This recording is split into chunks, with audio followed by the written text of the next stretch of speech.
I'm back. Hi, welcome to my channel. Just keep swimming 1111. Take 2. So hi everybody. I think, yeah, I see an intro message. Great. Welcome, welcome. Hi. Hi, Philly Psychic. Hi.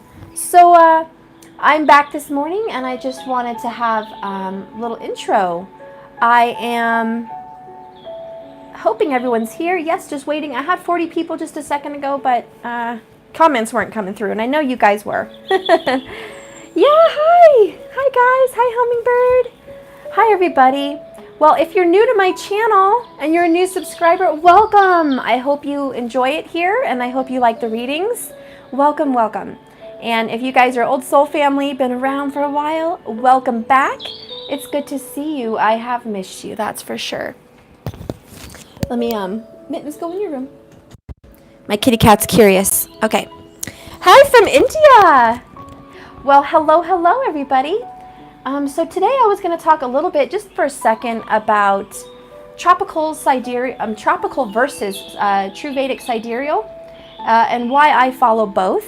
Okay.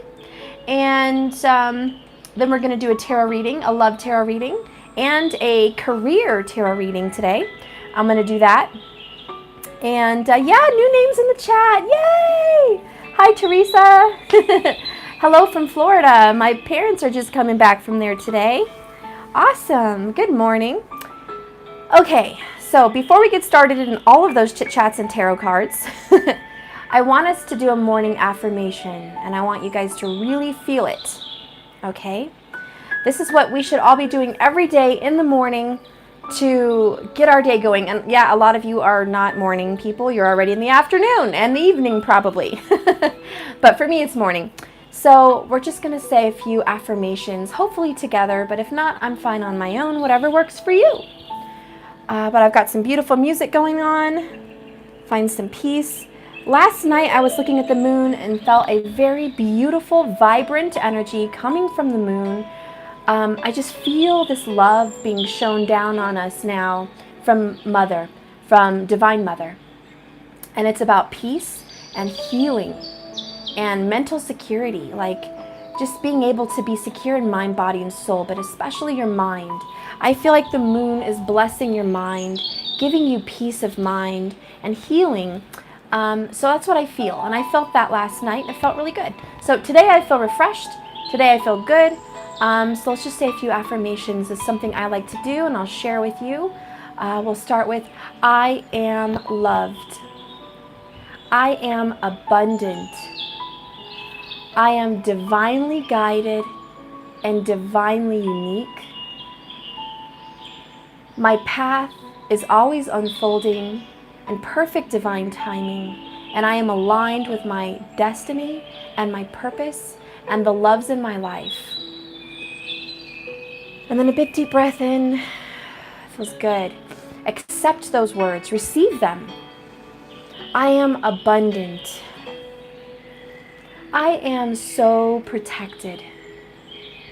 I am deeply loved by the ones I love. I am greatly appreciated. I am easily understood. I am heard. And I am happy. I am joyful. I am radiant. I am my best version of my best self every day. And most of all, I am grateful for this life and for this moment. Thank you.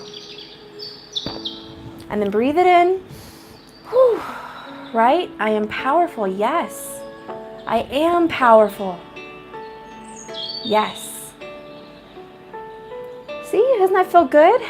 There you go. See, you tell yourself that every day, at least 21 days, guys. Just tell yourself whatever you want to tell yourself to believe in, and it will be so. If you will it, it will be yours. Period. You have to tell the universe what you are, so then it can make room to make sure that you are what you are and you have what you have, because you are the creator of your universe. Okay, so now that we've breathed in and feel good, yes, yes, please, more tea. Okay, so I'm going to get my cards out while I shuffle. We'll talk a little bit about why I follow tropical and sidereal. Please follow KRS and Victakara.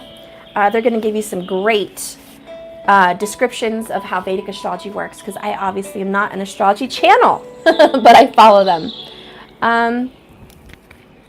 I believe, this is my personal beliefs based on my studies, that tropical astrology is like the skin on our body. It describes us best. Tropical astrology can describe how you look. Tropical astrology can describe how people see you. It's like your rising sign, okay? Tropical astrology just describes so much about you, how you are, how you perceive yourself in the world, how people are with you. I love tropical astrology. It really shows what everyone can see. Everyone can see the skin on your body. Everyone can see the smile on your face every day. Everyone can see what career you're doing. Everyone can see all of those things. And so when you study tropical, you're like, yep, that's me, that's him, that's descriptive. And then with Vedic, sidereal, there's a very soulful, in-depth soul journey. The things people don't see. It's like your insides. The things that you keep hidden, the things that people don't know about you, your secret dreams, your secret hopes, your secret desires, the things that you wish you could be, but you're not. Sometimes that's what comes in, you know? It's like maybe you're a rich and famous person, but inside you wish you just had a little cabin in the mountains and lived off the land, you know? It may show your desires and your true soul purpose. Some of the things you have to conquer, you know? So sidereal is like, okay, you got to conquer some things. Maybe this is who you were in a past life. I kind of get the feeling like Vedic sidereal is who you were in a past life. That's kind of the feeling I get. I have not come to a conclusion. I'm going to research more. As an astrologer, maybe in my life I'll discover something like that. But right now I am seeing there's definitely connections in both, but they're very different. They're very different. The planets change directions, the signs change directions. It's just different. And it's very deep. Question, what's the best way to study astrology? There's so much information and I'm getting confused. Liz, not everybody's meant to study astrology. It is a very deep science, and sometimes your moon sign just can't comprehend a lot of the information at once. I find it easier for air signs to study astrology because they're more logical and scientific. So you've got your Gemini, Libra, Aquarius, very good at studying that. Also, the water signs are very good at studying astrology. So you've got your Pisces, Cancer, Scorpio energies. They can study astrology also and comprehend a lot. But if you are a strong fire sign and a strong earth sign somewhere, it's going to be a little bit difficult for you to retain all of that and grasp it at the same time. So completely understandable. My suggestion is if you are having issues understanding astrology and you are a Cancer Gemini, well, my question, Liz, is are you that in tropical astrology or Vedic? But either way, you would be a Gemini. So it doesn't make sense anyways. But if you are looking for more information on how to study that and make it easier, I start with tropical. Get yourself a pen and paper, because the way I do it, I have to draw it out. Draw yourself a tropical sign. Make your pie cuts, okay? Make your signs in each of those houses. Draw them in, all your planets. Get to know how the chart works. Get to know how it shifts, how each dial moves. It's like a clock, okay? It's just like a clock. And once you understand that and how the chart works, and you fill in your chart, start to understand the houses. That's the second thing. What does each house mean, okay? Then study all the signs. What does each sign mean? When you get a grasp in tropical astrology, what all of that means, start playing with the planets. What do the planets mean? What does Jupiter and Saturn mean? And then you'll get an understanding of what the planets mean. Then you can start dissecting your own chart and seeing what makes sense for you. You know, oh, I have a Jupiter in the 4th house, in the sign of Aquarius. You know, I have a very large house. I like very big houses, maybe even new built modern homes. And I would love to live overseas or away from where I grew up. You know, throw a moon in there. My mom lives with me. I grew up very loved, very well guided. I had a lot of spiritual guidance, you know, things like that. Start to look into your chart and what it means for you, and just dissect it tropically first. And once you get a good grasping of that, because that's like the first step, then I would get into sidereal. I follow the north chart because there's two different systems for sidereal. One looks like a square, like a Monopoly board actually, and all the houses are going around like a game. And then there's one that has diamonds.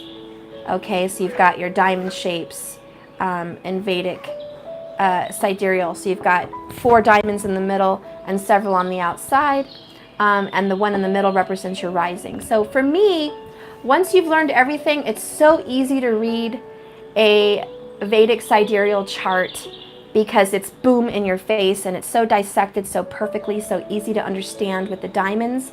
I find that it's really easy to read that. You know where your rising is, which is more important.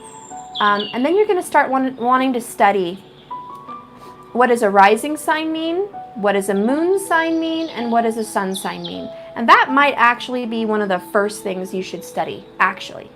Let me take that back. One of the first things you should study in astrology is sun, moon, and rising. First things you should study. What do they mean and why do they matter? A lot of people follow tarot and they're like, well, everyone says sun, moon, or rising, and I'm like, cool, I'll just go with it, but not really understanding what those mean. And so I find it helpful, actually. The moon sign represents your emotions, how you feel, and how you think, your mind. The moon is like your brain and your heart, okay? Your brain and your heart, very important aspects of a being on who they are. So you're gonna wanna know the moon information because that's how you operate. That's just how you operate. And people should know how you operate, and maybe you should know how the person you love operates and understand their moon energy. And then the sun sign is who you're supposed to be and who you are and how people see you. The sun comes out and everyone knows it. This is your introduction. Your sun is your introduction to the world. This is who you are, your purpose. Okay, the sun is your purpose. If you were meant to be a mother, if you were meant to be a father, a husband, a wife, if you were meant to be an entrepreneur, or you were meant to work hard in a factory, if you were meant, for whatever you were meant for, your sun sign will talk about what you were meant for, okay, what you were built for, okay?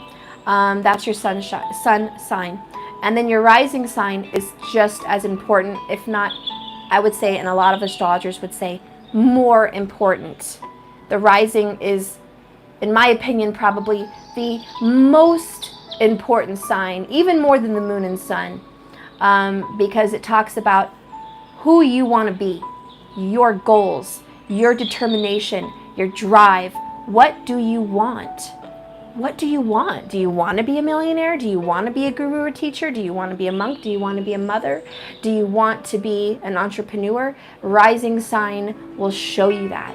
And wherever he is placed, whatever planets are there, will show you how that job is going to get done. Okay?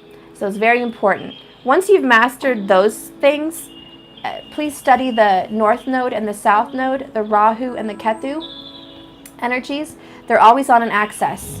They're like always directly opposite of each other. They're always moving around. They're always on an axis. They're just, here's one example. Rahu's here, Ketu's here. They're always 1/7 apart. They're always right opposite from each other. Wherever you are in the chart, they will be completely opposite. They are the eclipses. And they come to help you achieve what you want and also let go of things you don't need. Okay, it's like the trash and septic system. It is like the Rahu is what you eat and Ketu is what you take out of your body. Okay, it's what you get out. So one is losing and one is gaining. Okay, and so those will tell you what you're going to gain in your life and what you're going to lose in your life. Ketu is losing, Rahu is gaining. You're going to want to know that. Where are they placed in your chart? Okay, so those are really important. And so, yeah, once you guys, you know, look into those signs for yourself, you'll see the areas of your life you might have some loss and some areas of your life where you will have great gains. There's always perfect balance, right? That's how the universe works. Perfect balance. And that's why Rahu and Ketu is the scales. What are they? The scales of karma. Rahu and Ketu are the scales of karma. And it will show you your karma. It will show you, Ketu will show you your past life karma, which is the south node, sorry, for tropical. That will show you your past life. And Rahu will show you your karma that you are building in this life. Ooh, boy. And you're going to see where you're building karma with your kids, with your lover, with your job, whatever it is. You can see what karma you're making that you will pay in the next life through Ketu. Anyways, it also shows things that you should do to cure karma. So Rahu will say, look, okay, your last life you jacked up in this arena. Maybe you were a terrible teacher. Maybe you ran out on your family. Maybe you misspent money. Maybe you, I don't know, just mistreated yourself. Maybe you just didn't love yourself in your past life. So now Rahu's like, hey, all right, there's your mess ups. We're going to come over here and we're going to do better. We're going to give you a lot of gains in this area. I'm going to pull you and magnetize you over here. So let's say you were poor in one life. In this life, you may be drawn to being very wealthy. Okay? Very wealthy. Some cases, extremely wealthy. You know, looking at Trump's chart, you know, he probably had a very shitty life in the past life. And he was reincarnated with luck and fortune and wealth. And we shouldn't hate, because if you guys are poor in this life, you may be born in the next life very wealthy. And so it's what you earn. It's what you earn. What you accrue is what you get in the next life. So it's the great circle of life. We've all had pitfalls and successes. And that's why Spirit says be grateful for what you have. No matter if you're wealthy or poor, it will come back around to you in some way, shape, or form. You're going to have what you deserve eventually. It's about your state of mind. Okay? So I keep that in mind. So Rahu is the rag out? Okay. Good afternoon. Good to know. I didn't know about the Aries sign. Oh, okay. What do you mean the Aries sign? Good to know. I didn't know about the Aries sign. Interesting. Okay. So one of the cards that come out today for us, I just wanted to get a beginner, is the special source. Oh, the special sauce. Oh, the rag out is the special sauce. That is so cool. Awesome. So one of the cards we got out is Aura. This is Portal, Grace, and Spirit. You know what I like about that? We had grace for the outcome yesterday. Remember? And so this is the beauty of it. You have to have gratefulness and grace, thankfulness. Your aura is your vibration, and it's a portal. Okay? Your aura is a portal between worlds. You can raise your vibration, which raises your aura, and then you can ascend in different places spiritually. And gracefulness, which is a humbleness and a attitude of gratitude, is going to give you more colors and more vibrant aura. So your spirit is in you and also outside of you. And this beautiful white wolf is talking about your inner guidance, your intuition, and your true self. Who are you truly? I like that. Isn't that pretty? And so I'll read that. The northern lights dance across the night sky, pouring from heaven to earth, wrapping you in a cool of many colors, illuminating your soul. God is extending his hand so that you may remember the power and grace and miracles that are out there. And as you reach out and touch the fire in the sky, the spirits of your ancestors surround you with filling you with warmth and love and support and strength. They empower you. You are not alone, and everything is going to turn out just beautiful. This card may be a sign that there is a portal of opportunity. 1111, you know, guys, opened for you now, and you need to take a jump and a leap. Just like an aura of opportunities, this is the freeing feeling knowing that anything is possible. And who knows, the next time you will be gifted another spectacular opportunity is this. You can feel the magnetic pull, can't you, in your heart, calling you on the other side. Fall back into the river of lights and let it take you in the direction of your dreams. And I really do feel that. See, last night I told you guys I was feeling something from the moon. It was a healing, loving, warm energy. It was a mothering energy. It was very beautiful. It was freeing and it was healing. So that was just great. And I feel like I've been seeing 1111 a lot lately. It had stopped for a while, but I've just been seeing it a lot. You guys even got to catch it on live. We were watching a live, I think it was the Cancer or the Leo reading. And somebody called me at 11:11 and I showed you guys the phone. I mean, that's the kind of stuff that happens to me all the time, guys. Look at the clock, 11:11. Look, you know, it's 9:33, 4:44, 5, you know. But 11:11 has been popping up a lot lately. So maybe it has for you. And this is a portal and a gateway to new opportunities. How are you going to enter this portal? How are you going to accept this gift that they're trying to give you, which is a new life? Oh, we raise our vibration. We open up our hearts as a gateway, which is our chakras. You open that up. You receive love. You receive your affirmations you receive from the universe. You give love. You give what you receive. You stop making labels and judgments, and you stop being negative and looking at the bad, and you look at the good. And then your aura starts vibrating higher, and the colors start to bounce off you like rainbows. And all of a sudden your chakras are balanced, your aura is beautiful, your vibration is high, and all at once, like 11:11 portal gateway, there's a system for the blessings to come down and touch you on this earth. You're opening up the door for abundance and magic and possibilities to enter your life. That's how you do it. Okay, so that is a message from the universe. Okay, and let's see what I'm going to use. I want to use a different tarot, one that's more happy, and I really don't have one here with me. Oh, I do have the Crystallis Tarot. Okay, I'll use that one. Uno momento, uno momento. Let me grab another one here. I also have Hidden Realms, which I do like. I love their book too. Isn't that pretty? That's just gorgeous. I love all the descriptions. You know, a lot of people don't read the books, and I don't recommend you read the books to read the cards, you know, but I do recommend you tap into the books for a good night's read or to get a deeper meaning in a card. Maybe you want to get a message, and if you feel prompted from your guides to read something about it, do that. Read it. There's a message for you. Just like, you know, any other book, there's a message. So I do encourage that at times. Okay, so we'll use Hidden Realms and Crystallis. Because isn't that pretty? The moon?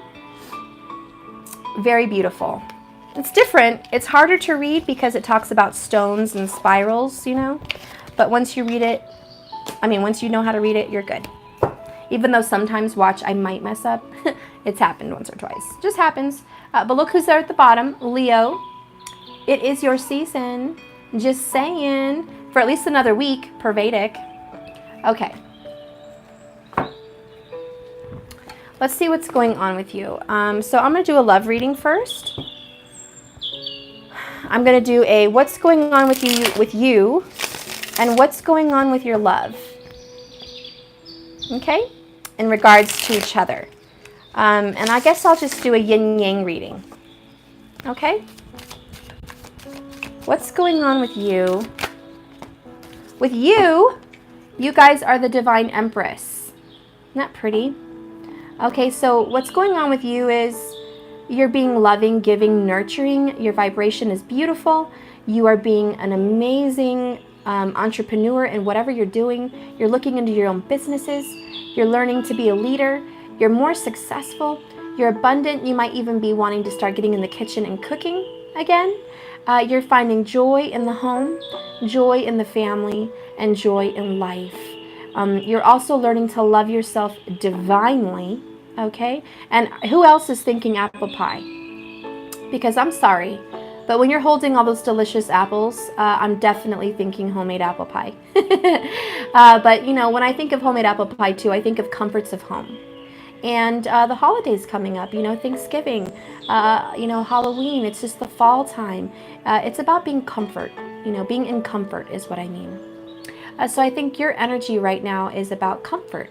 And if you don't have the comfort, go get some. It's about being comfortable. And just, you know, nesting and preparing. Some of you may be pregnant or thinking about children. The Empress is the mother. And this for me, for signs, by the way, is Libra and Cancer for me also, as well as Taurus for many readers. And really they only pick Taurus because of the abundance bit. And Cancer for me is because of the mother piece. And Libra for me is because of how balanced she is. She's just so well put together, well-rounded. She's extremely balanced mind, body, soul. Okay, so I love that about her, and I just really love this. It's the fall. It's time to nurture, time to get comfort, time to be settled. Okay, you're preparing for something. There's going to be a birth. Maybe some of you are expecting a child in the family, but there's going to be a birth. And it's not here yet. It's growing. I also feel for a lot of you, seeds have been planted, seeds of intentions, and it's growing. It's cultivating. Mom. Yes. When I go to the train station, I'll cut this guy with this suit. Cool. And then he will Let me see. never destroy. He'll never destroy it? Okay, he's holding a Melissa and Doug watermelon. That looks delicious. Go on, go play. I'm gonna kill them. Okay. Boy, with my dad, he's gonna touch that boy, and I'm gonna kill him. Why are you so With my violent? sword. Why are you so violent? Yes. A watermelon isn't a sword? Why are you being so violent? He just watched Avengers yesterday, guys. He's into killing peoples right now. Go on, go in the living room. Go, I'm doing my work. There's no zombies in my room. Oh, there's no zombies in his room. Well, you better make sure. Take that wooden spoon and go make sure there's no zombies. Hang on 1 second, guys. Oh, Mommy? How about you cook me a nice meal with your new food? Go cook me something nice. That's better. Fine, go kill the zombies then. Don't cook me nothing. Go kill them with the spoon and pop them on the head. Why? Because zombies are naughty. Okay. You guys aren't going to believe this. You're not going to believe this. I just don't want to get them. Okay, hang on, guys. Let me get Maddie settled. Chill, chill, chill.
Sorry, I literally had to get all kinds of things, crayons, colors, milk, Wonder Pets, everything. So I'm back.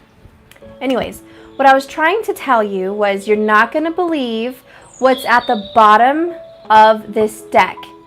And if any of you psychics are on here, please make a guess. Please make a guess, because I was going to ask at the bottom of the deck, what's going on with your person right now? Okay, because we all found out what's going on with you. You're thinking about possibly motherhood. Yeah, who do we have?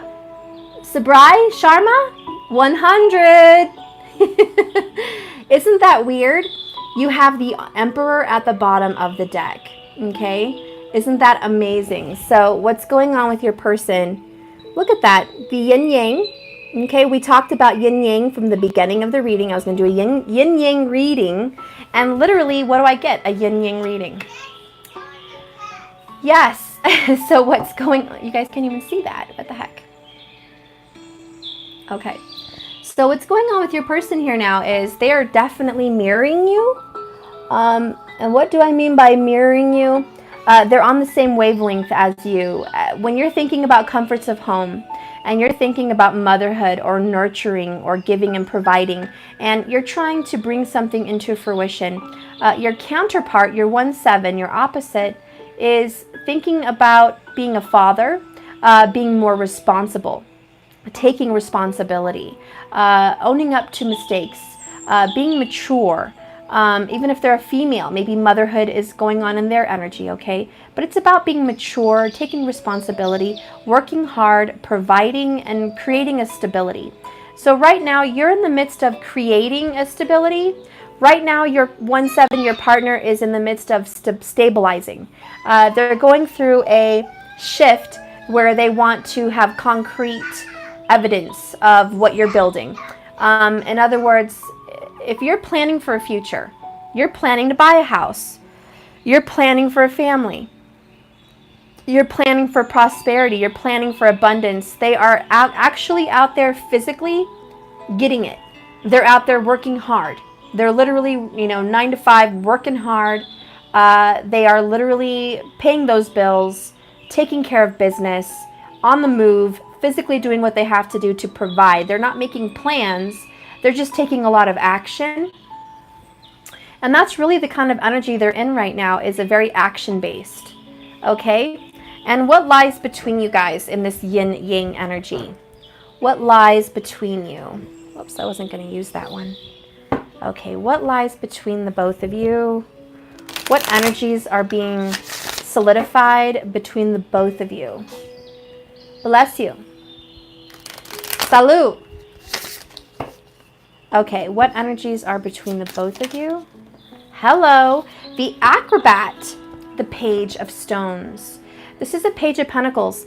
And if you guys have been noticing through a lot of different tarot channels and a lot of different people lately, there's been a lot of Page of Pentacle action, hasn't there?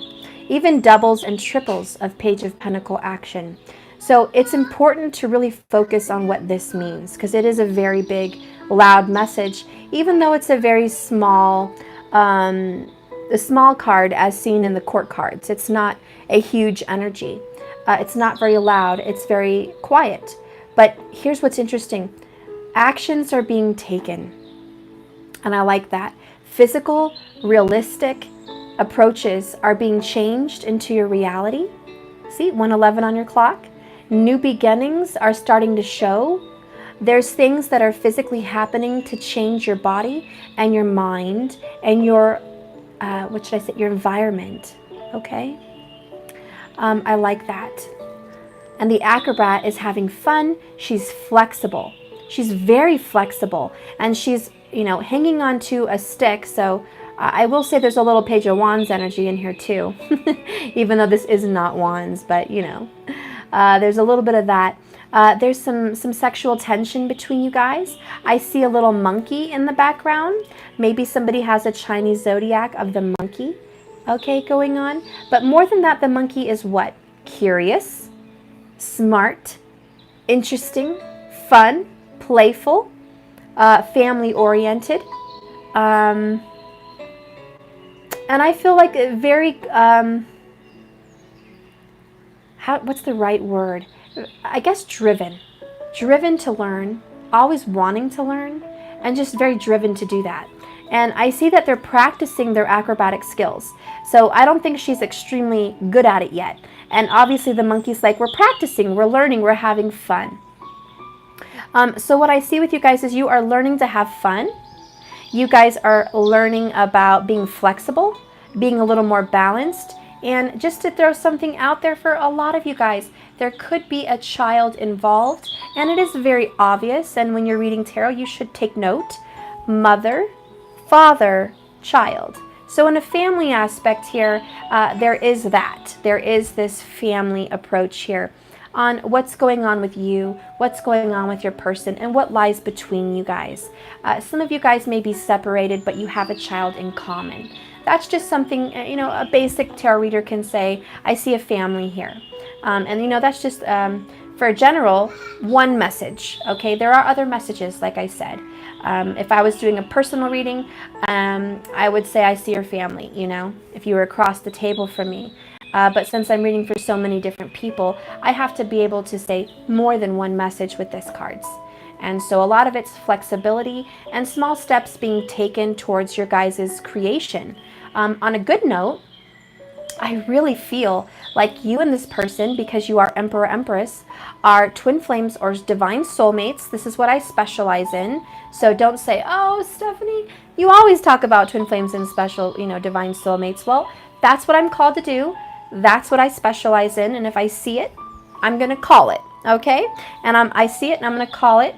We've got the divine feminine and the divine masculine. Okay? They are the ultimate masculine and feminine in the tarot.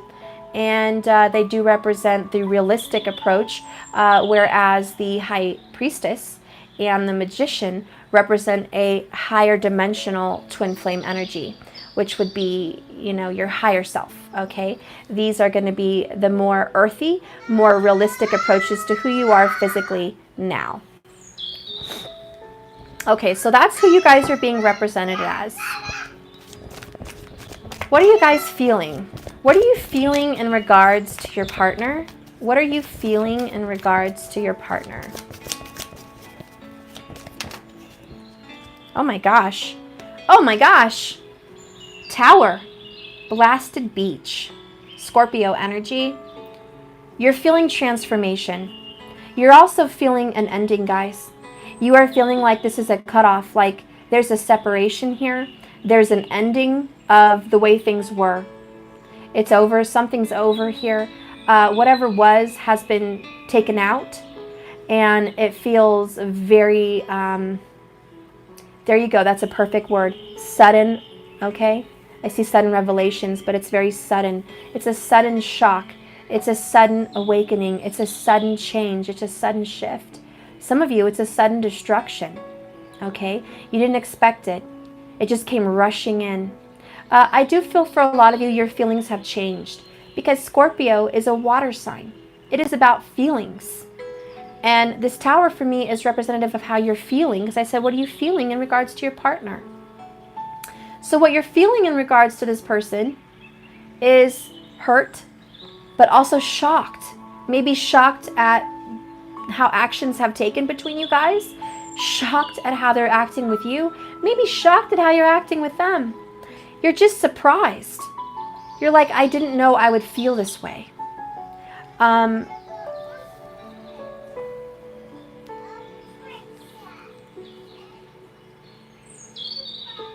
going to look a little bit deeper into this card.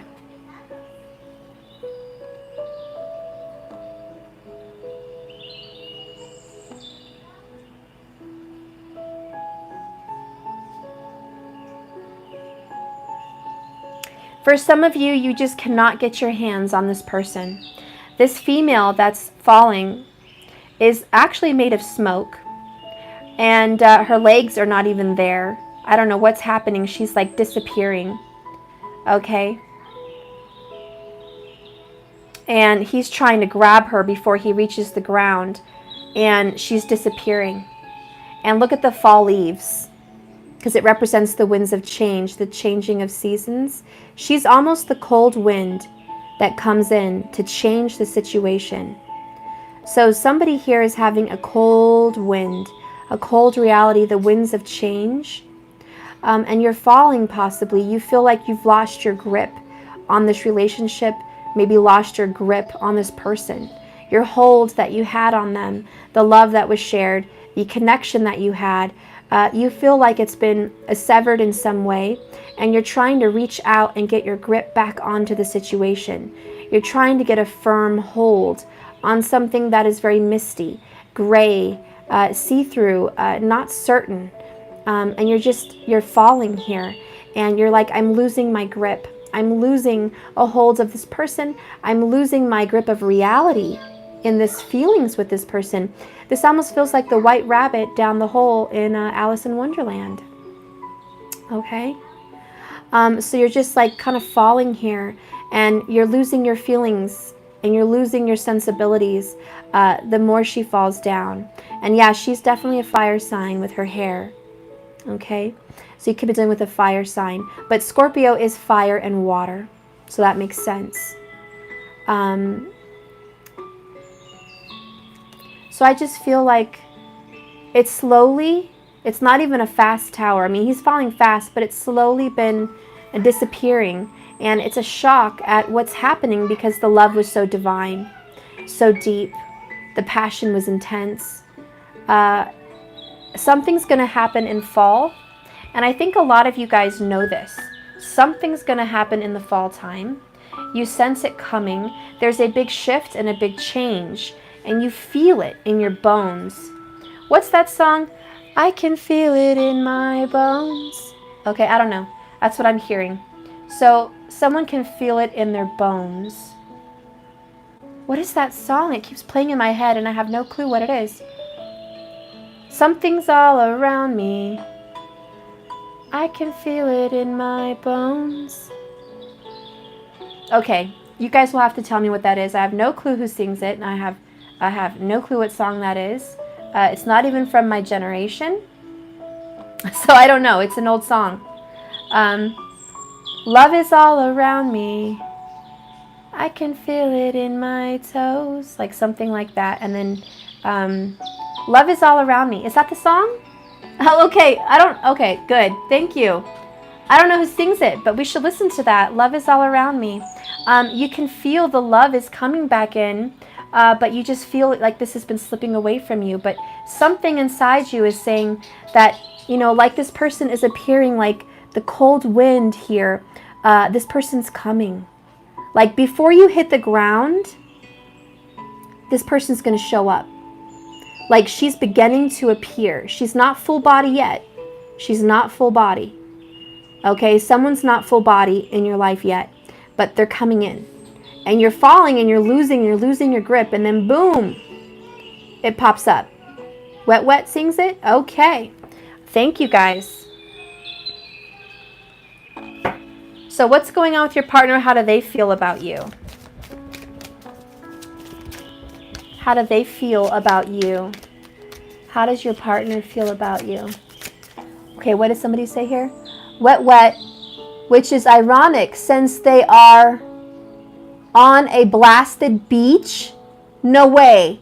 Lower. No way. What are you talking about? They're on a blasted beach. Wet Wet. That is so funny. Okay, that is so cool. All right, what does your person feel about you? The Magician. Okay, this is going to be your Gemini Virgo energy. Can I just say one thing? You have all major arcana, except this one. Major, major, major, major. Huge steps being made forward for you guys. Okay, so look at the heart open. For one, your person, you know, has this, they're pulling apart their clothes and opening their heart to you. Okay, this person wants to open his or her heart to you. And one eye is covered. So they've got one eye on you, one eye closed. They're always keeping one eye on you. They do feel like you are magical, spiritual. They're fearful a little bit of the power that you may carry. Because if you are a magician, they feel like, wow, this person's powerful. This person can see through me. This person can see what's going on with me. This person is like psychic. This person knows what's going on in my life. This person's also very tricky, sneaky, manipulative, puts on a show, but may I say also very attractive. Okay, so they feel like you're very attractive, very beautiful, very handsome. They also feel like they always have to keep one eye open with you, like you're always keeping them on their toes. And they are opening their heart to you, okay? They do feel like they want to open up. Somebody also may be wanting to get a tattoo of you, or you want a tattoo of them. There's something about a tattoo. Maybe you guys spoke of a tattoo, you want a tattoo, or you talked about matching tattoos, and they're thinking about these tattoos. They're either thinking about what you guys had planned for tattoos, or they're wanting to get one of you or to symbolize you. Or maybe they think that you're getting a tattoo to symbolize them. There's a connection there. They also feel like if you can see through their eyes, you can see through their soul. Okay? You can see straight through it. And you've got a mark on them. You've marked them. Even if there is no tattoo, you've marked their heart. You've marked their soul. There's something that you and this person have in common. There's an imprint that you've made on this person that is so deep, it's permanent. It will never be removed. Your energy in this person's heart is not movable. No matter what happens in this lifetime, they feel like you are a part of them.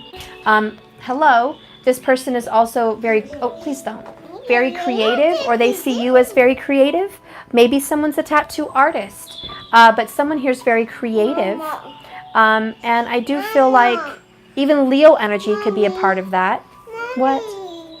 I want my whale. Your whale? This is in my room. Well, go get it. Well, he can't fit.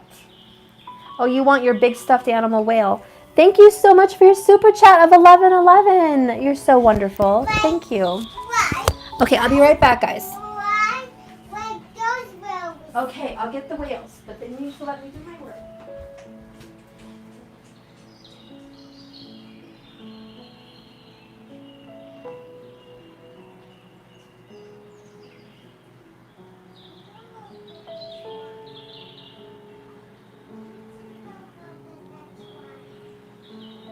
We'll go get some sun if you let me work. Okay. Okay. Heads up, guys, I will not be doing any more readings after October. And right now, October is being scheduled. So I may do maybe a week of November, but I am stopping private readings for a few months after November. So I'm just not going to have them up. I may do lives where I can do like instant readings with questions, but I won't be doing any more private readings for a while. It's taken a toll on me. It's drained me energetically a lot, and I've had to slow down on it. I've fallen behind on a lot of my readings because I have to take breaks to be full for my readings to continue them. And that's why a lot of tarot card readers don't offer privates on their YouTubes. But I am going to restart it, I'm sure, at some point after that. I just wanted to let you guys know, and I have, a few appointments scheduled up there on the calendar. If you guys want to schedule them for October and whatever's left of September, probably not much, go ahead and schedule that because that's going to be it. And, November, December, January, February, March, probably won't be having any. I don't know. We'll see what happens, but I'm pretty sure that's what's going to happen. So I'll be doing something different. Maybe I'll be doing extendeds. But that's just an announcement real quick. Okay. Yeah, personals take a lot of energy. You're right. Okay, so what's happening here with the Magician is this person is very artistic. By the way, real quick, for people that are owed their readings still, you're of course going to get your readings. Everyone that has ever ordered a reading will get one. Period. Even when I stop that, I'll make sure that everyone is taken care of. So I'm not going to just quit at that time. I'm going to continue performing the readings that were already paid. So that's one thing. Okay, so anyways, this person is extremely artistic. This person knows a lot about art, music. This person definitely is musically inclined. I feel can play the guitar, play the piano, maybe sing, and maybe dance, write music. This person could also draw beautiful pictures, like tattoo artists, okay? Painting. This person is creative with music, creative in pretty much anything they touch, because the Magician, the reason Gemini and Virgo are the signs for this card is because guess what? They're ruled by Mercury, and Mercury is quick thoughts, quick thinking, also hands. Hasta Nakshatra, they move a lot with their hands. Put the kitty back upstairs. No, no. Okay, well, you better watch her then.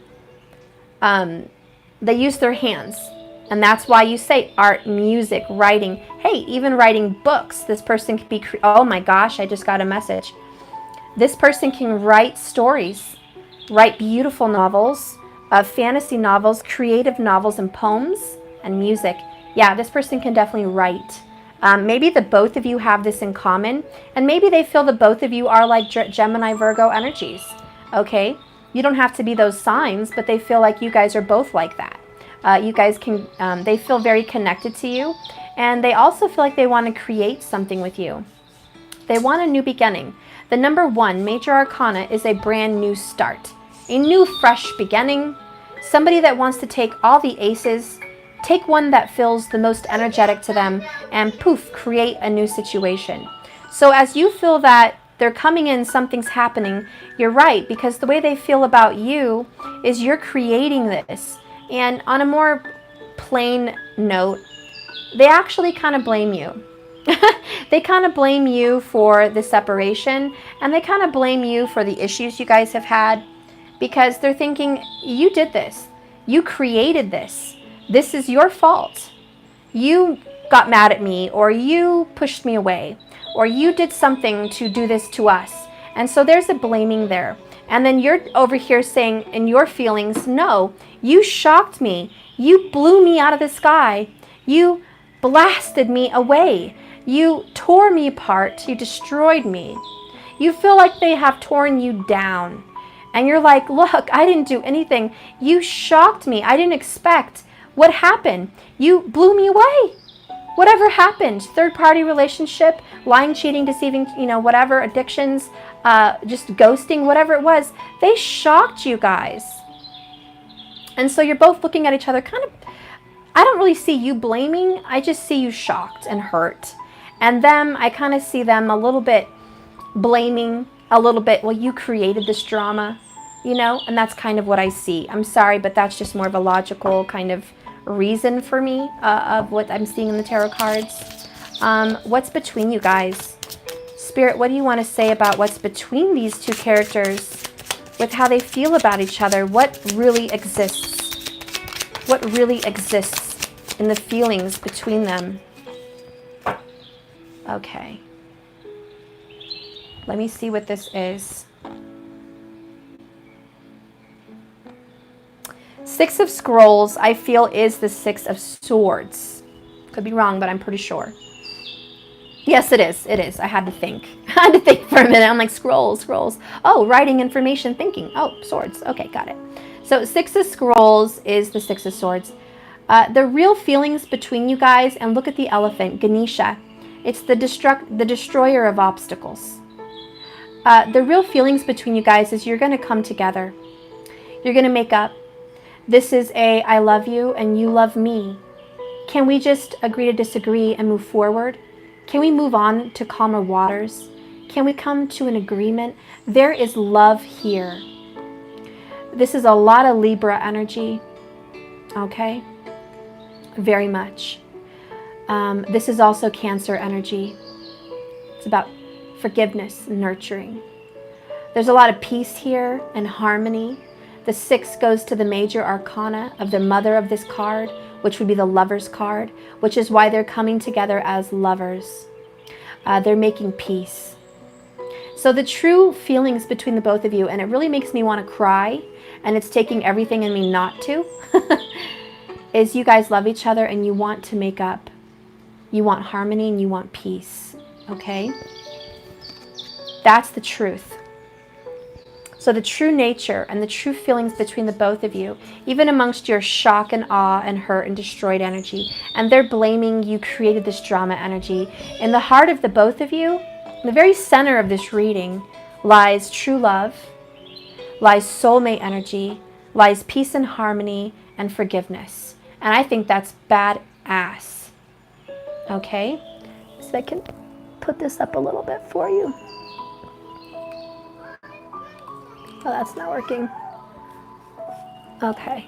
Sorry, trying to make sure you guys can see the bottom better. Okay.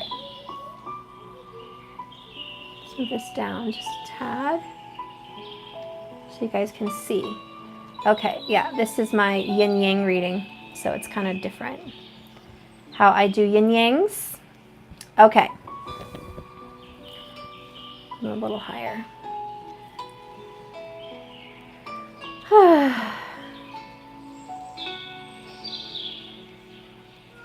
Okay.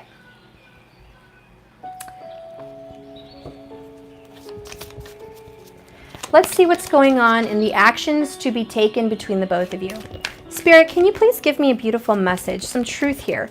Be real with me. What's happening as far as the actions you see in the near future to be taken from you in regards to your lover? What actions will you be taking? Well, I got a few cards. I'll just take them. Okay, we have Two of Wands, Eight of Swords, King of Pentacles, Fire, Air, Earth. Now that I think of it, that's a lot of them in here, but this two of Wands represents the twin flames. It's literally described as that in the book, believe it or not, in this book. It says that these are the two little twin flames, okay? They are one soul, two different bodies, and they're moving around, creating things, getting things done together. This is mutual work, working together. So I do feel like you guys are going to be, you personally, watching this video. Steph, you are a big part of my being alive. Oh, thank you so much. You're so sweet. Well, I thank you, Dawn. What a sweet message. I love you. So you guys are going to be trying to work together. And you're like, look, listen, honey, I love you. And this is a hot mess. I understand that I'm hurt and you're hurt. And I understand all of that, you know, because these two twin flames understand the journey. And the actions you're taking are, I'm going to take the first step as an Aries. This is an Aries card. I'm going to take the first step in being a leader. And I'm going to start taking the initiative to reach out to you, to reach out energetically, maybe even physically. Okay, you're going to reach out and send goodness and peace and healing and information. You're going to say, I'm ready to work together. I'm ready to have you and I come back to an agreement. I'm ready to have a compromise. I'm ready to get back into communication with you again. And I'm ready to have you back in my life again. I'm ready, and I'm going to make the first move. So Spirit's saying, for one, you guys watching are going to make the first move. Now, even if it's a prayer, a candle ritual, a phone call, a text, just an intention in your mind, you're going to take the first step. The baby steps between you guys, remember? You're going to take the first step to working together and building a harmony. I do feel like the next actions that you're going to have, this is Mars and Gemini, is some confusion and looking for answers. You may have made a first move. A lot of you guys may have sent something out, maybe a text, a call, a visit, whatever, and you didn't get a response. And so the actions that you're going to be taking are waiting for a message, waiting for a response. And you're kind of just on guard, alert, aware, but waiting to get a response back on your energy because you made the first move, okay, which is typical Mars. And Mars rules what? Oh, Aries. Yes, Mars and Gemini. You could have Aries and Mars in your chart. I don't know, maybe they do, but you're like, look, I made the first move. I reached out. Now what? Now what? And so you're kind of looking around. for some response, you might feel a little stuck for a few days, maybe 8 days, maybe even through fall. You might feel a little bit, I don't know what's going on, but you're hopeful because these two twin flames are very hopeful. And this King of Pentacles, another action is fathering, nurturing, forgiving and loving and responsible. So you're being the mature masculine energy, aren't you? Male or female makes no difference. You watching, you're playing the part of an Emperor energy. You're playing the part of this King of Pentacles. You're saying, I'll make the mature moves. I'll nurture you. I'll guide you. I'll lead you. I'll be forgiving. I'll relent. You'll actually start creating grace and mercy. And you're vibrating in this energy of grace and humbleness and mercy. You're being very good. Very good. Good, smart moves. Good, beautiful moves, guys. That's the actions you're going to take. What's the actions they're going to take in regards to you? This is a very mature move. I don't think I mentioned that. You're going to be very mature about this. You're the mature one. What is your person's moves going to be in regards to you? What kind of moves are they going to start taking? Okay. I'm going to read these, but this wanted to pop up, so I'm going to read it. Queen of Swords. They're hurt. They're wounded. They're seeing things clearly. They want to talk to you about it, but they are waiting for you to come to them. That's for sure. But the actions are, I know that we're both wounded, but I'm very wounded. I'm going through it. Dark night of the soul kind of energy. But the actions they're going to be taking towards you, first and foremost, my God, we got a lot of cards here. Shiznit. Okay. You're going to be happy about a lot of them. But let me just start with the top. Knight of Cups. And before you spank me, wait till we get to the end because it gets better. This Knight of Cups is slow as hell. Okay? It says that in the book. This person is not a fast-moving energy. If you're looking for someone to make quick decisions and move quickly, this is not your character. This isn't your guy. This isn't your girl. This is a person that contemplates deeply at their emotions and their feelings. This is someone that feels they have time. This is someone that feels they need to really go deeply into their feelings before they even communicate. So the reason that you're waiting right now, probably for so long with this Eight of Swords, you feel trapped. You're like, God, I'm an ass. I reached out, didn't get nothing back. It's okay. I'm good. Meanwhile, you're going crazy at night. Okay? But this person over here is contemplating. The cat was hiding in a window, and then I just found her, and then she went on the bed, and just rolled down into the floor. Okay, keep an eye on her. I don't want her on the bed. My cat's in heat, and she will pee on my bed, which is not fun. Okay? So I got to keep eyes on them. Why do I get blessed with that cat? You know, the cat that pees on the bed. Why me? Why can't I have the lazy fat cat to sit on my lap and watch me do readings and just lay on my bed and sleep? You know? No, I get the wild cat that wants to pee on my bed. And that's probably how you guys feel in this relationship. Why do I get this guy? Why do I get this girl? You know? Damn. Anyways. You know, I'm sorry. You don't get to pick who your twin is. It just is what it is. But this character here does love you, but they are a little bit searching, okay? And what I mean by a little bit searching, territorial, even for girl cats? A territorial girl cat, so annoying. There is a tomcat outside, and he's a handsome black little devil. I want him. He's a badass cat. He looks like a panther, and he's so handsome. He's got these bright yellow orange looking eyes, and he's so black, and I've tried to pet him and bring him home, but he's a stray, so he just hangs around my neighbor. Anyways, going off subject. Maybe you're dealing with a Leo. Cats came up. You're dealing with a Leo. Anyways, your person is very deep, and I feel called to read this card. Stephanie, stop talking. You know, I tried to avoid it. Spirit's like, just read the book. And I'm like, no, I don't want to read the book. I want to tell my listeners about what I think about the card. And I've already told you, and before I read, I'm going to tell you one more time. He's thinking about his feelings. He's slowly trying to search for them. He's trying to find out what he's feeling before he makes a move to you, because the Knight of Cups is moving. He does go towards you. He does take action. He's not just sitting around twiddling his thumbs, although he is in this picture. But he will take action when he feels like it's time, when he feels like it's the right time, okay? So he's searching that out. And what the book actually says is, the Knight of Cups values the experiences of the heart, and he values the soul more than anything else. Scorpio energy here. Consequently, he may seem otherworldly, unrealistic, but once understood, his motivations are easy to see.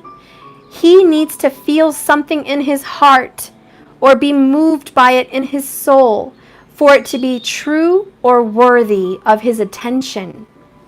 He is dreamy and romantic and slow to take action, being more inclined to take time to savor the moment. He would rather enjoy the journey than rush to a destination. He'd actually rather wander about than plot a course to anywhere specific. If you want to be in the moment, walk beside him. If you want to quickly achieve a task, he's definitely not your man or woman. So this person, and I got chills because another message came to me as I was reading that. Your person needs to feel like this is the time, needs to feel like the connection is reestablished, needs to feel like this love between you guys, which we all know is worthy. It is worthy, but this person needs to feel it in their heart. They need to feel it's worth it and worthy before they reach out. And believe me, they will. They will. You know how I know they will? Well, let's just start with fact number one. Evidence number one. We have the Empress here with who? What? Red hair. No one here has to have red hair. I'm just saying. She clearly looks like a fire sign to me. Fact number two. Blasted Beach. Red hair. Clearly looks like a fire sign to me. Looks like someone here that has fire in their chart. Leo, Aries is very prominent, but also Saggy. Twin Flames. Clearly looks like fire to me. And not all these cards are fire, but this character over here is. And then who do we have coming in as far as what actions they're going to take towards you? Queen of Wands. Fire. This is Aries energy. Leo, Saggy, of course. She's the queen of all fire. Red hair. Just saying. Oh, look at that. Evergreen said, I have red hair. Okay. Besides the hair colors, guys, the point is you over here, this is you. And the actions they're going to take is they are desiring to go to your sexy butt. I wanted to say the other word, but I can't because Matthew's listening. Okay, but they desire to go to you. You are sexy. You are attractive. You have chemistry. You're pulling your person in. You, my dear, are a magnet for them, and they can't resist you. They can't resist you. I don't care how you look. It's the chemistry in the air. It's the vibration between you guys. It's the look in your eyes. It's the deep connection you guys have as twin flames, possibly even divine soulmates. You just want, and I get chills and I get goosebumps because it's easy to stay away when you don't see them. Out of sight, out of mind. But as soon as you guys lay eyes on each other, oh man, it's just intense. Am I right? It's just intense. As soon as you guys see each other, you want to hug them, you want to smile, you want to laugh, you want to grab them, you want to be next to them. What do you say? You love this guy, you love this girl. There's no way around it, okay? There's no way around it. So there's a beautiful, intense chemistry, okay? And that's the actions they're going to take is when they see you, which they will make the right action because guess what? You have the key to their heart. And when they feel that way, I like that word, Evergreen, explosion. They are going to have an explosion of love and they will reach out. Those are the actions they are going to take. Mommy, yes, again? They can stay down to one again and go pee. She's just What? going in her room. Okay, tell Sissy. Let me go. Hang on, guys. It gets better. Stick around.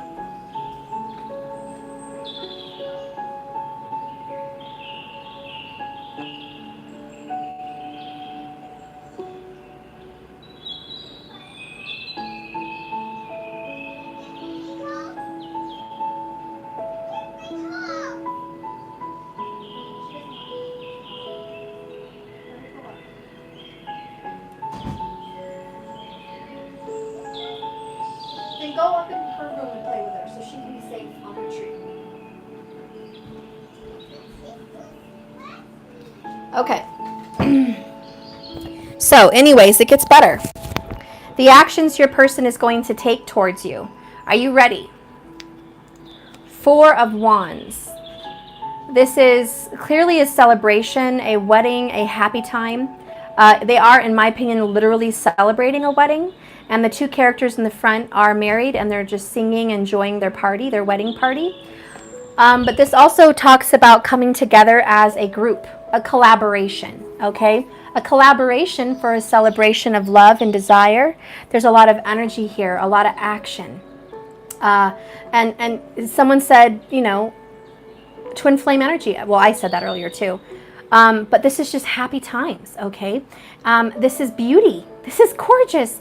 Your person could also, like I said, sing, write songs, be a musician, dedicate a song to you. I feel in about 4 weeks, maybe they'll sing a song, write a song, or dedicate a song to you.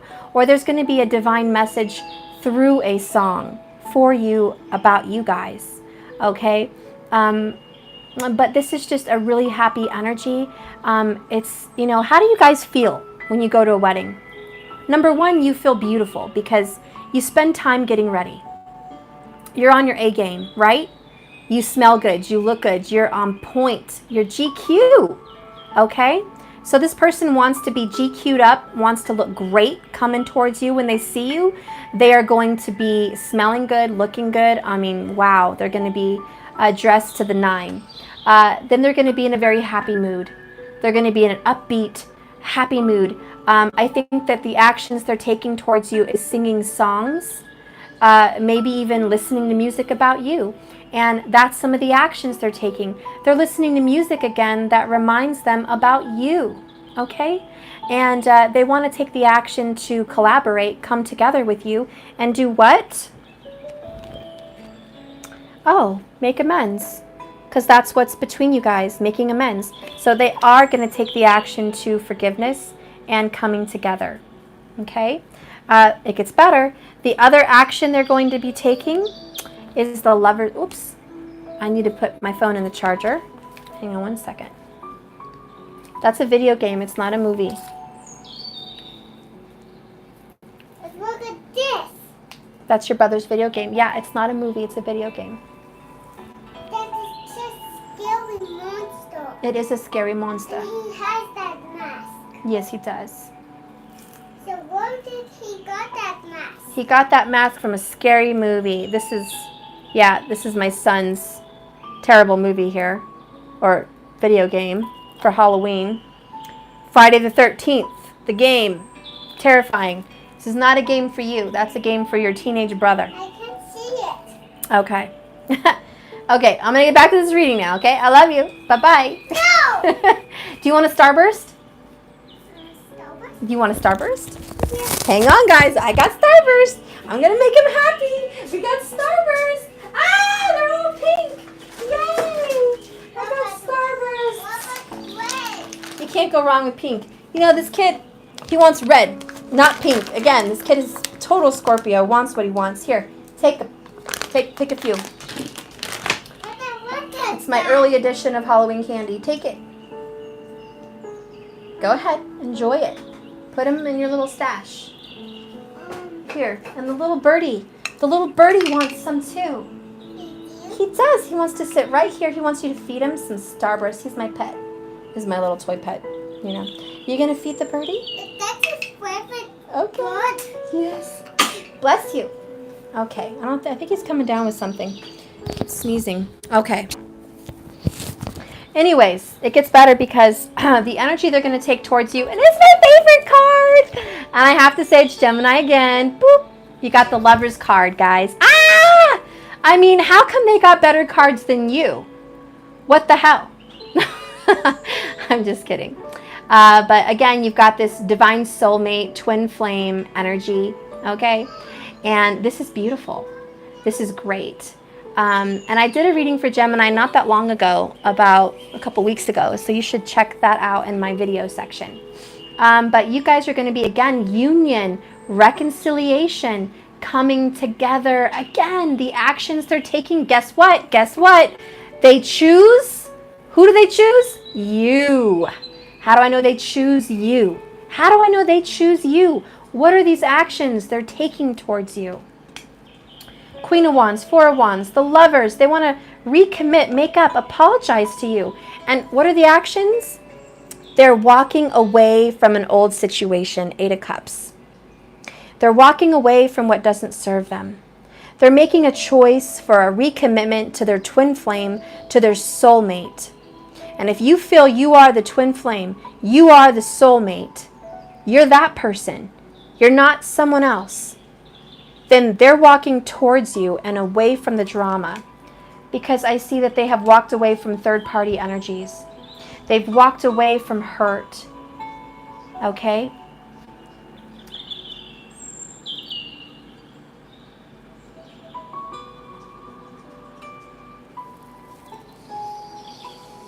And I'm going to get some clarification on that in a minute. But I'm going to pull one card on what lies in between you guys. What lies in between you guys? What is the answer and the outcome for the both of you guys? Nine of Stones. This is almost a walking away energy also. You guys are walking away from burdens. You're walking away from problems. Thank you, Darth Samuel Wen, for the $10. Thank you. So you're walking away. You're just like, I think we've done enough harm to each other. We need to walk away and just get along. We need to get away from the drama. Six of Swords, Nine of Stones, Eight of Cups, just walking away from the pain, getting into the good again. Let's get some clarification on this. Spirit, can you please clarify the Eight of Cups for your person? And this is a very specific message for some people. Please don't take it if it's not your story. If you're dealing with somebody that is married to a fire sign, possibly a Leo, or Gemini energy, okay? If they're literally married, Four of Wands with this person, they've been thinking about you a lot lately and the separation between you guys. They've been desiring to get back in touch with you. But this third-party energy's been involved, and I see that they could be walking away from a Leo energy, okay? They could be walking away from that person or this Gemini energy and moving towards you.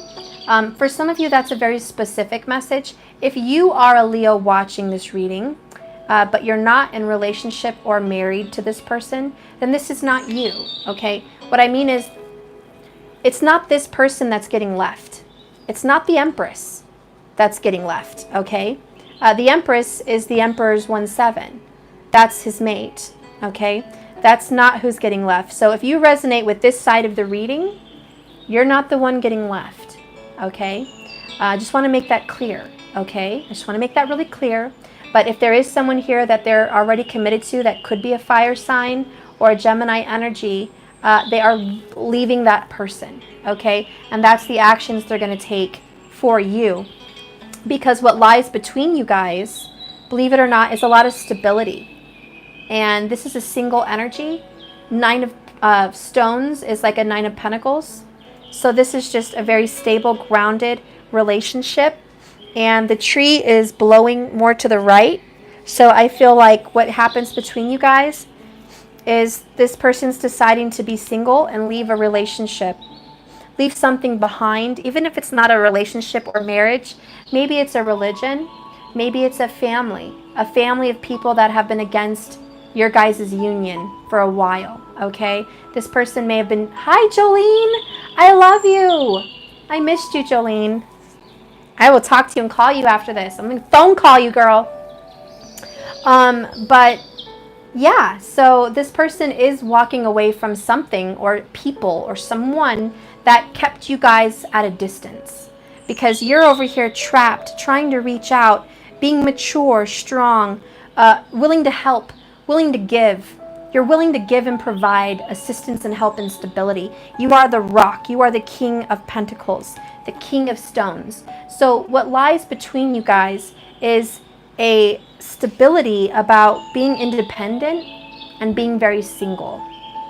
And this person may be doing that, just getting their strength back. Now, what lies between the both of you guys in general in your lives is you're both learning how to stand on your own 2 feet, how to be stable and independent. You're both also fixing your physical health, however you want to fix your physical health, whether it's fitness, diet, mental health, all the above. You're both very interested on attaining a better version of yourself. And this is self-love and self-independence. And so what lies between you guys is the strength to be strong. And I love that, because I talk about the 2 of Cups, guys, and you know I do. But the 2 of Cup method, and that is you have to have a full cup before you give it to anyone else. And so this person is working really hard on filling up their beautiful chalice of self-love and confidence and healing, so they can have a beautiful full cup ready to give you. And you are doing the same thing. You are busy filling your beautiful chalice cup full of self-love and healing and hope and independence. And then you both are going to come together with your full cups, pressed down, shaken, stirred, overflowing. You're both going to be independent. You're both going to be well, established. You're both going to be the best version of your best self that you can possibly be. And at that time, by the way, 9 is really prominent here. By that time, you're going to come together, offer your cups, and you're each going to drink of it, the other's cup. But no one's going to be lacking. No one's going to be thirsty. No one's going to be needing the other. There's going to be no codependency, because codependency needs to get chucked out. No codependency here in the Emperor and Empress relationship. They are not codependent on each other. They are a team, and they are a perfect pair. They are yin yang, but they don't need one to be successful. They don't need one or the other to have what they are. They are who they are, and they are a powerful being. She's the yin, he's the yang, period. They are who they are. They're just there to complement each other. Don't they make a much better, beautiful team when they complement each other? When they come together full, then they can create an empire, because they are badass together. But they first have to be badass by themselves. And so this is what's going on with you guys. Few clarifications. Spirit, can you please tell me what's going on in the Emperor's life right now? Just a few clarifications before we move on to your abundance reading. Few clarifications. What's happening with the Emperor? Ooh, jeepers. The Fairy Stallion. Cancerian energy. This is the Chariot. Okay, and this is moving forward in your direct direction for your path, your astrology chart, your destiny, and your purpose.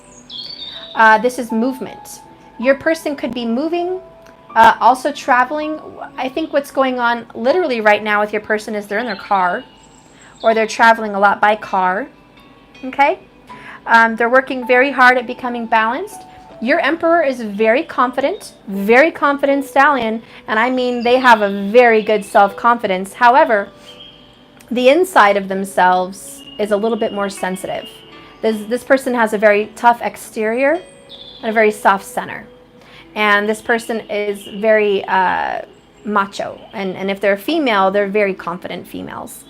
This is someone that rules the roost, rules the room, is in charge. This person can run a restaurant. This person can run a home. This person is like a manager, an entrepreneur, a business leader, a go-getter, a CEO, a leader in the crowd, the center of attention. Yes, this person is just large and in charge, guys. This is how they come off. They don't come off the shy little sunflower in the back of the room, or like a wallflower. This is not a wallflower. So your person's energy right now is moving forward towards their destiny. They're being guided with you. The Chariot talks about the yin and the yang. So they are very much aligned with you. However, here's a little bit of information to throw in there about your cat. This person may seem to you like they're going in a whole different direction than you. And you're going in a whole different direction than this character, than this cat. But at the end of the day, what happens with the Chariot, the two horses are trying to part ways, trying to go their own direction. They're both trying to be leaders. Yin-yang energy too, by the way. But guess what? The person that's guiding the Chariot, who is God and the universe, is in charge. Your destiny is the guide. Your destiny is the person leading the Chariot. So even though these two horses may want to go separate directions, you're moving in the same place. You're going to the same destination, even though your mindsets may be a little bit different. Okay, very yin-yang energies. This is also your person conquering their bad side. They have a shadow side, they have a dark side, and they're conquering it, and they're succeeding. They're very successful at defeating their demons. Some of their demons are drinking, and some of their demons are sex addiction. Okay, some of their demons are depression and victimhood, if that's even a thing, like victim mentality. Your person is defeating that demon. This has been a demon that's been around since, I would say, they were about 7 years old, even 4 to 7 years old. It's victim mentality, okay? And they're not going to play the victim anymore. They're going to be stronger. Yeah, 7 again. Okay, 7, 7, 7. Your person is getting very divinely guided. The 7s represent angelic numbers, angels, spiritual beings, spiritual guides, and passed on loved ones are being an assistance to your emperor. We have 7 of Swords here, which is looking up and seeing the truth. Your person may have very strong air in their chart also, Gemini, Libra, Aquarius, or you do. But what's happening with your person is prayer, being guided by the stars. I noticed 2 very important things.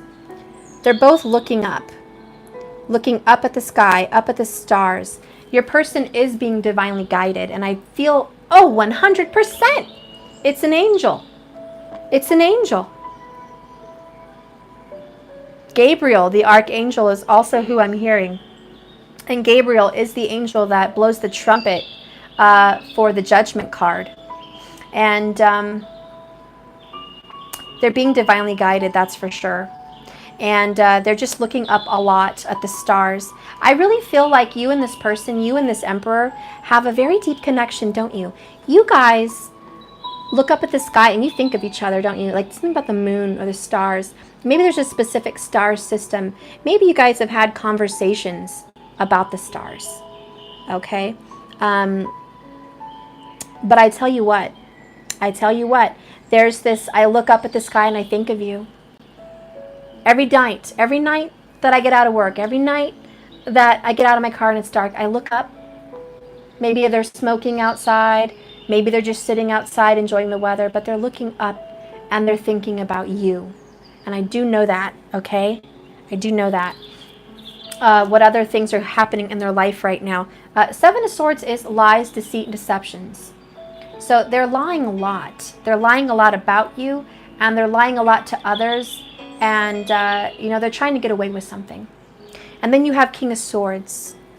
They're tired of fighting and lying, but they're doing what they have to do because they feel they need to do it. Now, this is classic Libra in tropical definition because, no offense, Libras, but they do believe in the act of lying to keep the peace. They see that as a great act of love, not a disruptive act. Okay, Libra, you are the ultimate peacekeeper, and we love you for it, because without Libra, we wouldn't have balance in this world. But, okay, they're lying to keep the peace. And the king knows this. And then I have the sun, Leo energy again. Okay, they are well aware of their lies. They're well aware of what they're doing and why they're doing it. They're not doing it because, I accidentally, it came out of my mouth, didn't mean to. I really do believe my lies. I really do believe them. No, this card is saying they do not believe their lies. They know their lies. They're well aware. They know, and they have guilt. Okay, because this King of Swords has guilt. Guilt. Because they know they're lying and they know whatever they said is not true. So that's kind of what's going on with your Emperor right now. They could be dealing with a Leo, like I said, a Leo or a Gemini energy, and they're walking away from it. Okay? They're walking away from it, possibly even a Cancer. Okay? They're walking away from that. Now, if that's not what I'm trying to say clearly, if this is you and you resonate with this character, then the person they're walking away from is not you. This is another entity, another energy. Okay. So let's go ahead and see what's going on with you. Some descriptions. What's going on in your life? Because what's going on in theirs is somebody else, they're lying to them and they know it and they have some guilt, but they're confidently trying to keep the peace and they are moving forward. They're doing what they're supposed to be doing. They're keeping very busy and they're thinking of you day and night. That's the only thing that's really keeping you guys connected, is your thoughts are always connected. But they are busy kind of just living life, working, moving back and forth, daily things. Providing, being that person, all the while keeping their secrets and lying to keep the peace, but thinking of you all the while. They are being divinely guided, and I do see you guys coming together because the Sun is a positive outcome, and it is wish fulfillment, and it is healing and restoration, and it feels good after a storm. So the Sun is a good card to have for what's going on in their life. They are being guided, and believe me, this Father energy is taking them in the right direction. Okay, what's going on with you? What's going on with the Empress? What's happening in the Empress life? What's happening in the Empress life? Any valid, good information we can use here to help us on this journey with the Empress? You get a 7 too. See, 777. This is divinely guided. Angels are guiding you. Definitely. I feel more the angel that's guiding you is Archangel Raphael. This is about the heart and the healing. You're looking up and you see everything clear as day. Everything is crystal. This is like, I finally see what the heck's been going on in my life. I see the error of my ways. I see the error of their ways. I see where I've been right. I see where I've been wrong. I see what I need to do, where I need to go, and how I need to get there. Everything is like an epiphany and a sudden aha moment. Clarity is bestowed upon you. It's almost like you've been asking for clarity for a long time, maybe even 7 weeks. And finally, you're like, aha, this is it. I get it. Whatever this is for you. Continuing. What's happening with you? Ooh, 10 of Swords. You're a fighter, aren't you? You are a little firecracker. You guys are fighters. You fight for what's yours. You fight for what you want. But this is the card of, I am a fighter. I'm worn. I'm beat down here. I'm 10 of Swords. I've been fighting for this. And it's over. What you finally get, what's finally clear for you, is I don't need to fight anymore. I don't need to fight. And you've also learned that using negative energy to get what you need, maybe in magic, maybe in affirmations, maybe in thoughts. You've learned that any negativity that you've been feeding hasn't given you any good results.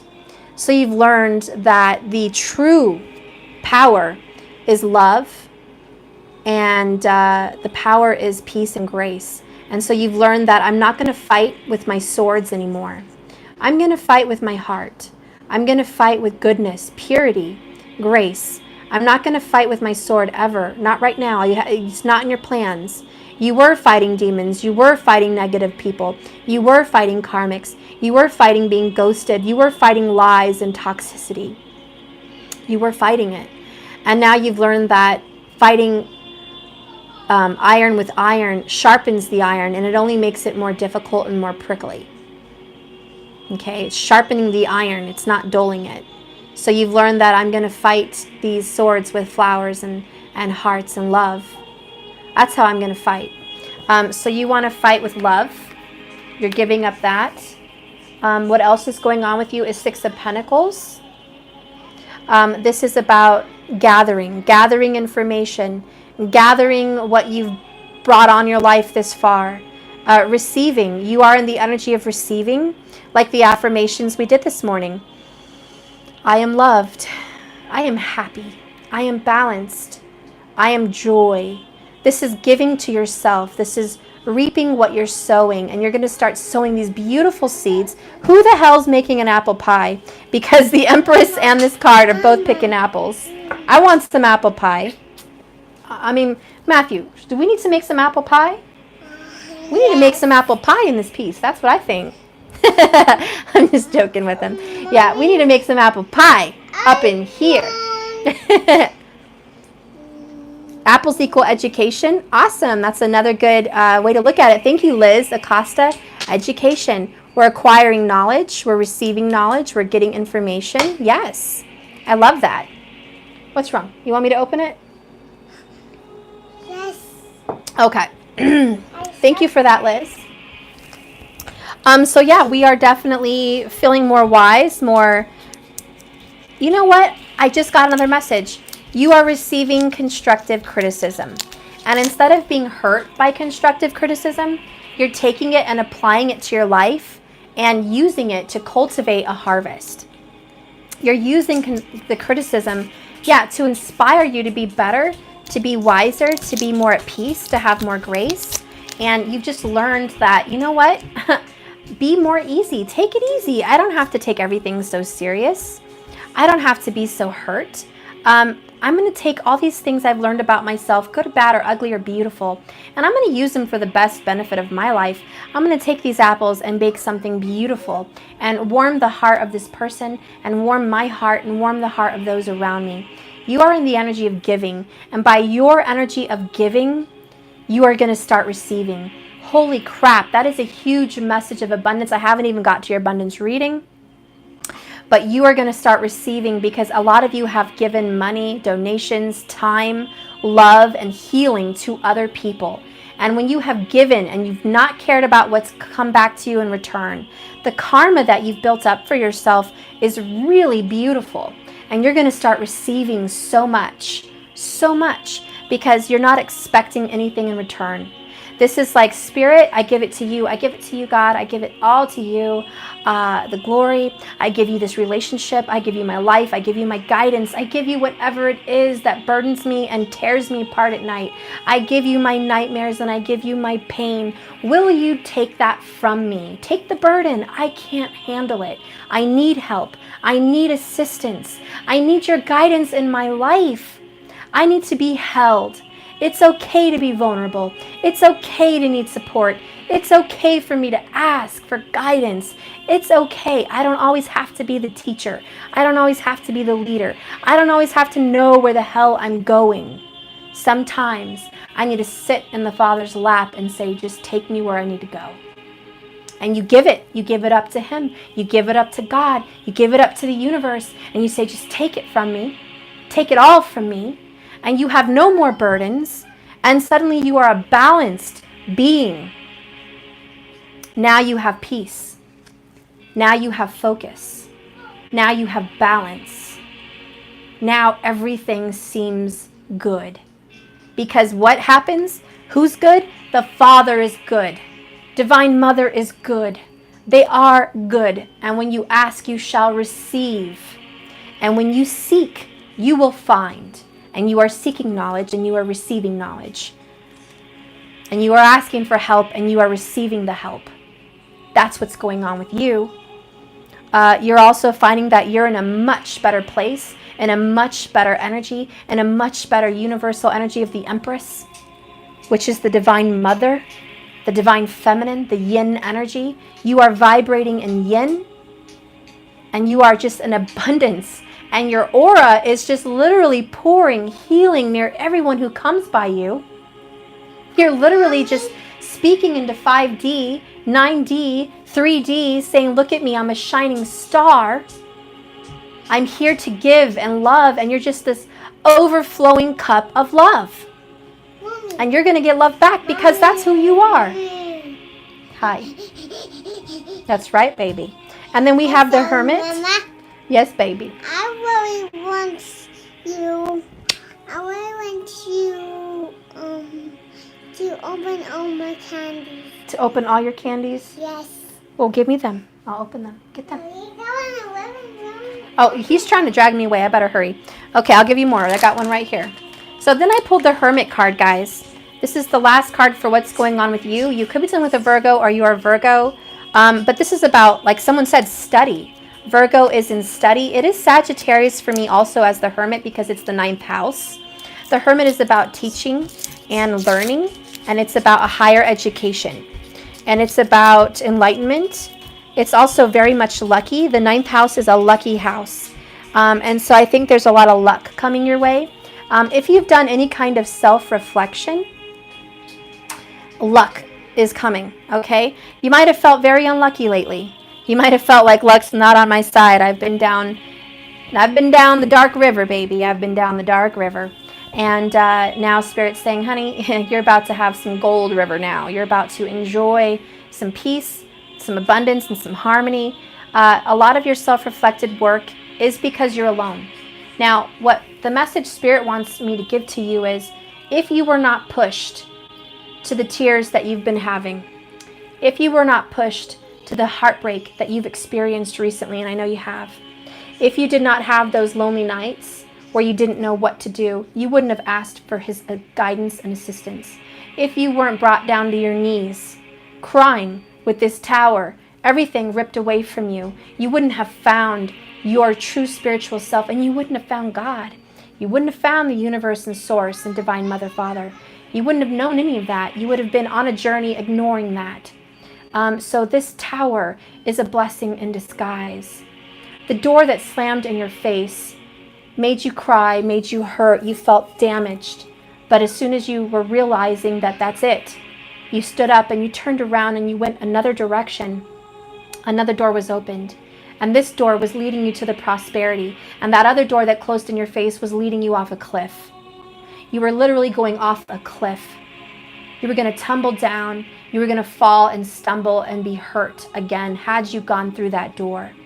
Sometimes God's rejection is his protection.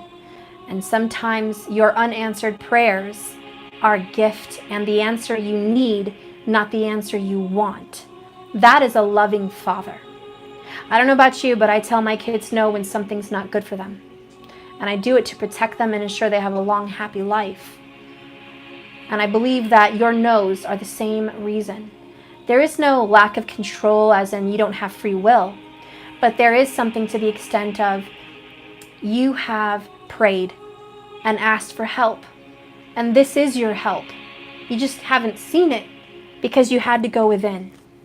Had you not been left literally at the altar, some of you, had you not been left alone, shunned, possibly hurt, out in the cold for sure, backstabbed, you would not be humble enough to know how that feels.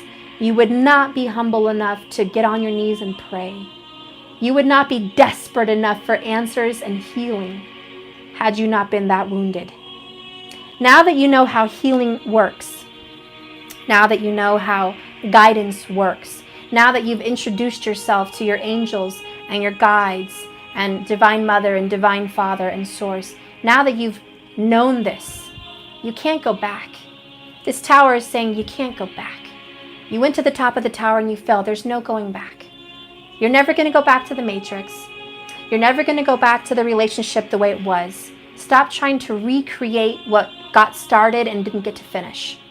Whatever didn't get to finish, that's it. It didn't get to finish. We're not going to go back to where we were, where we left off, and start creating again. This is a whole new journey. And when you release whatever it was with this person, whatever dreams you had, whatever tattoos, weddings, houses, kids, futures, rocking chair visions, whatever you guys had, when you expose that for what it is, that it was beautiful, but now it's over, and you let that go and you let that drift into the river, into the abyss, you've released it, you can welcome a new energy, a new creation, and a new reality that, by the way, is going to be much more beautiful than what you even had in store in the first place. And Spirit really wants you to know that. Okay, bottom of the deck, what don't you guys see coming? The moon. This is your subconscious realities coming to the surface. You got to be careful what you think about. What you think about, you bring about. Your fears can become real, and so can your dreams, your hopes. Okay? Whatever you're really subconsciously thinking about, these are things that are going to come into your existence. If you're thinking that you're never going to get a parking spot in the parking lot and you never do, well, that's why. If you're thinking that your person doesn't love you and is never going to come around, you're going to keep rejecting that. If you're thinking that I know that this relationship is coming together and it's beautiful and it's healed, I feel it in my bones and in my toes and love is all around me, guess what? It's popping up. It's popping up out of the blue. The moon reveals what is not seen by the human eye. The moon reveals what is seen by your third eye, your intuition, and in your heart and in your feelings. That's what's going to be seen, and it's coming to the surface. So there is a cautionary tale here. Be careful what you think about. Okay, be careful. You want to have some caution with what's going on in your subconscious. You want to train your subconscious to behave better. If you have a lot of fearful doubts or anxieties or bad things that you find yourself accidentally thinking about, catch it and tell it, no, thank you for that message, but this is my reality. And speak out loud what your reality is every time you have these thoughts creep up. And start listening to mantras and affirmations when you go to bed. You may think that if you're passing out and falling asleep, you're not going to remember it or it's not going to help you in any way. But actually, and even Sadhguru says this, when you sleep and you listen to mantras and meditations and affirmations, it does speak to your subconscious. It actually reaches you. Even though you're passed out, it's reaching the subconscious. So allow those good things to be said to yourself. Feed yourself nourishment for your subconscious so you can create a more beautiful, abundant future. Okay, so that's that. Let's go ahead and get the outcomes. Let's get the outcomes. What's an outcome for you? And it fell on the Lover's card. Independence. See? That, look at that. The Nine of Stones, the Hermit, it's all that independent energy. You and your person are learning to stand, like I said, on your own 2 feet. Decide for yourself. Exercise your right to choose. You guys are learning to be, in control of your own life. Just a little bit into that. This person is a people pleaser. You were a people pleaser. You've learned to stop that. This person, which is you, was codependent. You needed someone to love to make you feel validated. You needed someone to be in your life for you to feel fulfilled. You always had a dream to have a partner and someone with you, which is a natural human energy. Nothing's wrong with that. But you are a higher spiritual being. You're not just a human. You're a spirit and you're powerful. And you've learned that you don't have to have that to feel what you want. Instead of being human, you've become a spiritual creator. You've transformed yourself and you've been reborn. You're not that person anymore. This person has been codependent financially and it looks like emotionally for someone else to fulfill them. Okay, for someone to make them feel whole again. And they've also needed to break that down and not be so codependent. This person has also had to learn not to be a people pleaser by telling people what they want to hear, even if it's not the truth. This person is learning that tricks don't get you what you want. Tricks cause pain. Lies cause pain. And it's about being authentic. And right now it's about being independent for the both of you. What is the lesson your person is learning? And grab that.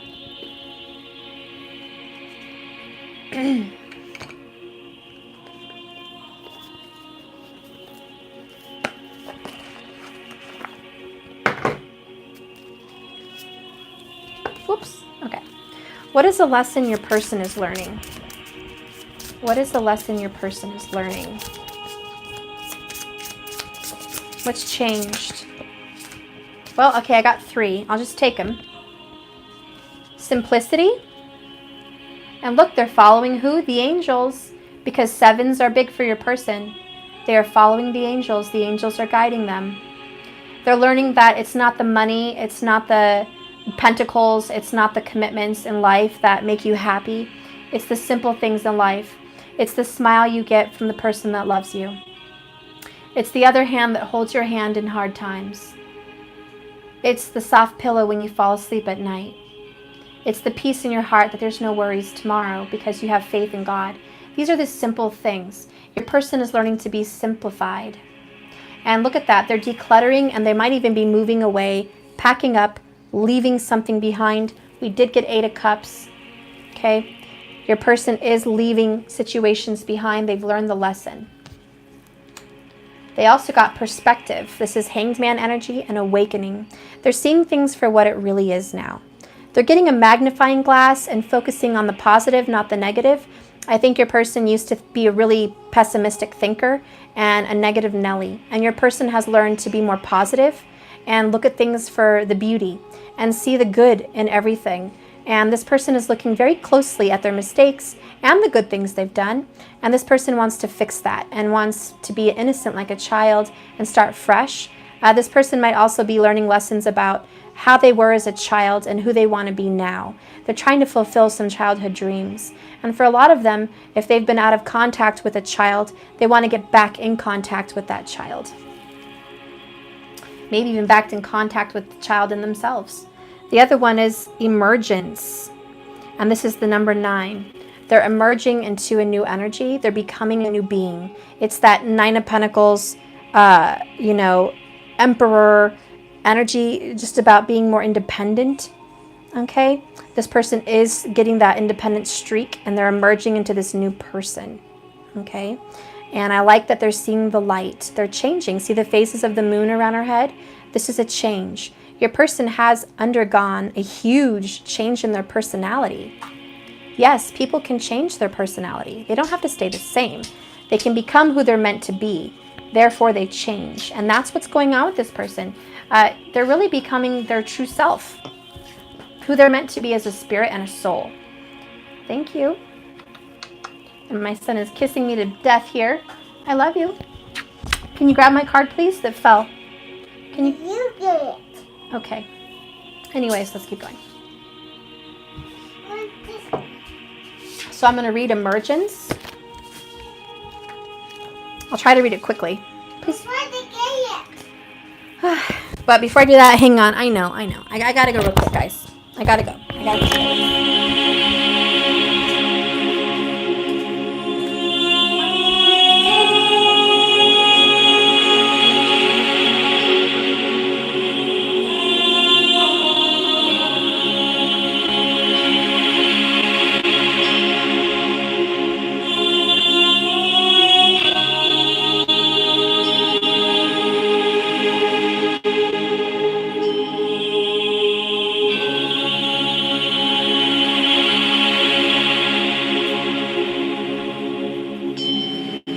Okay, so, sorry about that.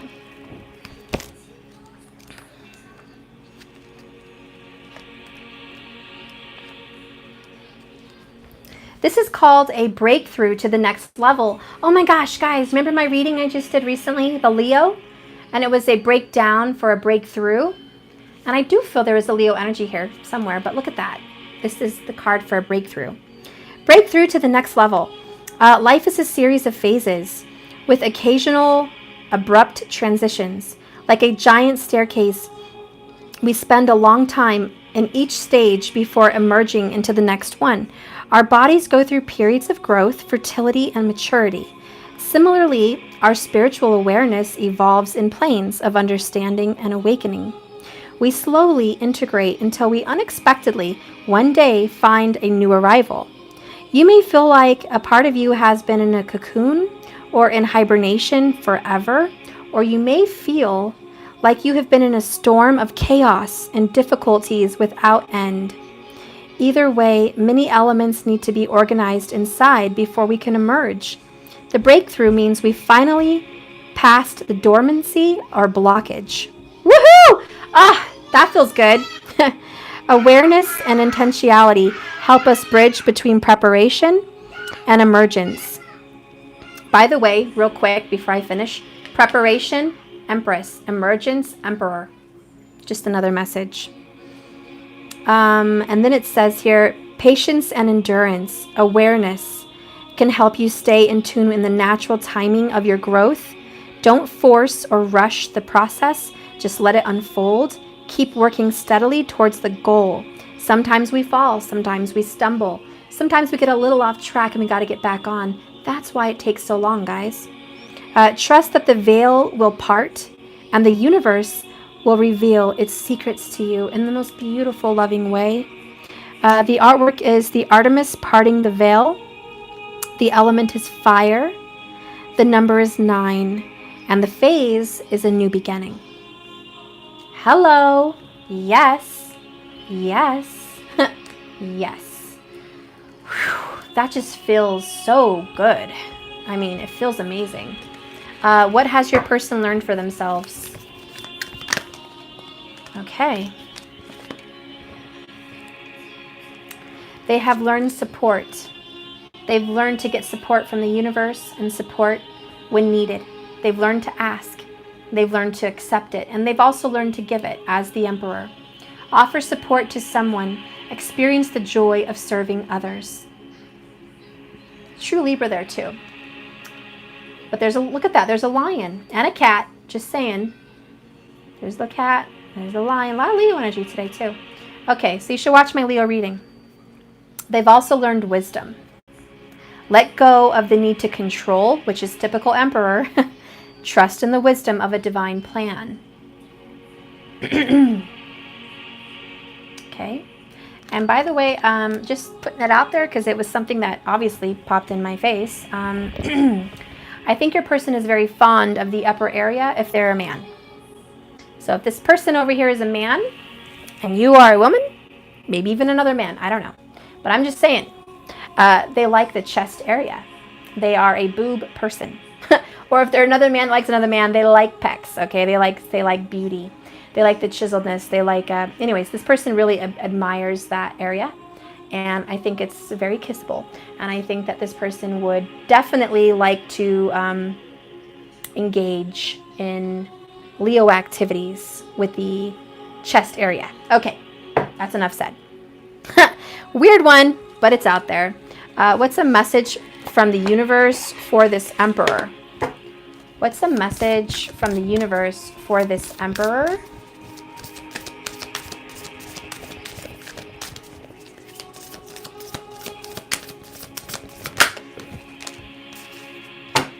I love it. I honor how I want to feel. So this person's getting more in touch with their feelings. They're honoring those feelings, the tears and the anger. They're honoring it. They're not trying to avoid it. Joy is the ultimate creator. See? And we talked about it from the very beginning of this reading with the aura card and the wolf. Okay? Joy is the ultimate creator. Your aura, your rainbow aura, your chakra energy, this happiness, this grace, this beauty inside of you that emanates happiness and joy, that's what's going to create more things. It's the power. It's the power. If I can talk. It's the power of creation. It's joy. It's happiness. It's love. And what is love? Oh, joy. Most of the time. Not all the time. Okay. So moving on. What is changing for you? That's what it was. What have you learned? What have you learned? And what does Spirit want to say for you? What have you learned? And what does Spirit want to say to you about learning? Because we are receiving knowledge over here, Empress. What is the Empress? What has been happening for the Empress? What has the Empress learned? Harvest, again, with another damn apple. Contemplation. And connection. Strengthen is at the bottom. It's like a Mayan Indian there. Strengthen. Strength, Leo energy again. But here we go again. Apples, apples, apples. Well, isn't that cute? What is life a bunch of apples for you guys? Harvest. I really want to know. Which one of you guys is making a damn apple pie? Okay. Maybe I need to make one. If I make one, I will show it on camera and show you the awesome pie I will make. I do make good apple pies. Anyways, it's about knowledge. It's about reaching out for the harvest. It's about the energy of receiving. You're learning to receive And that's beautiful because I really feel for the Empress. Guess what she always does? Gives. Gives, gives, gives. And that's another reason why she's very Cancerian to me. But like I said, also Libra, Taurus. But she's always giving, giving, giving, giving, giving to everyone. This is about receiving. And you've gotten that a few times, okay? This receiving energy, reaching up. If you seek, you will find. If you ask, it shall be yours. And you are asking and you are taking. You are receiving and gathering information, gathering knowledge. You are attaining it. A lot of you could be dealing with a chef, or maybe you want to be a chef. Maybe you love being in the kitchen. It's just another little message there, okay? Contemplation has also come up. And I see 4 and 8. Maybe you guys are seeing a lot of 4s and 8s. Emperor energies, right? So here you are contemplating on everything you've learned. A lot of you guys may be studying, maybe going back to school. Maybe you're just researching on astrology, yourself, charts. Maybe you're looking at cooking new things. Maybe you're just researching on how to make a home, maybe getting a new home, just contemplating on what you're planning for your future.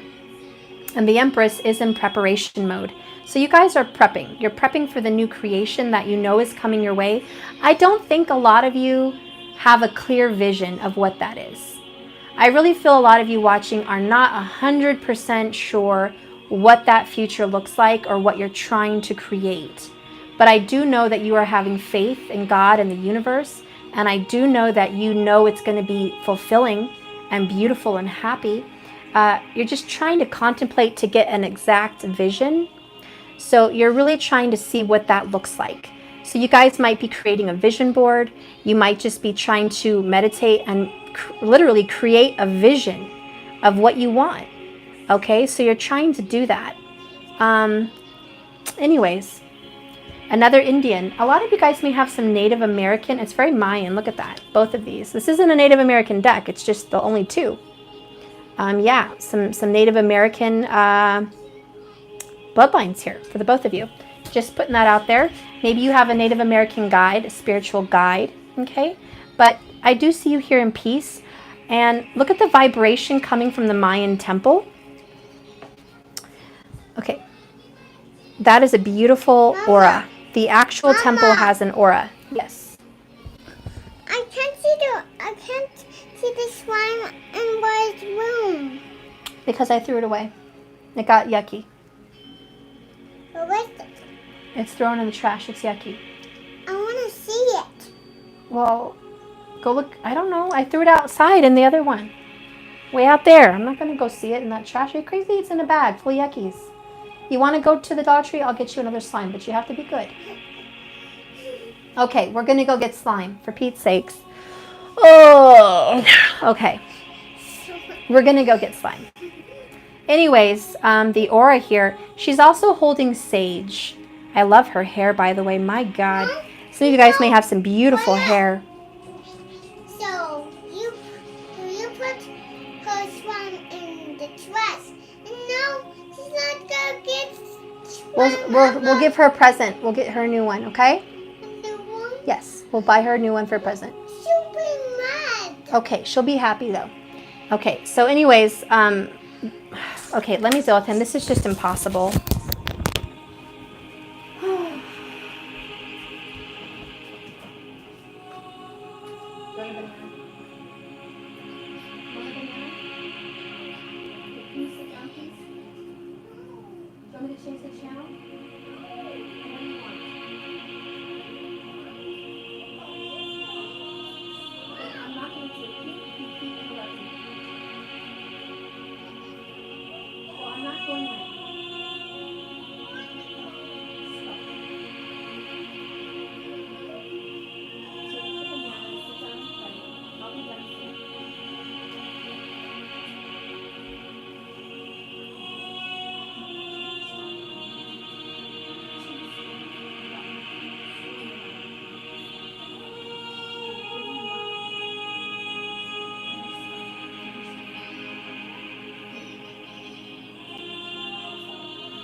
Okay.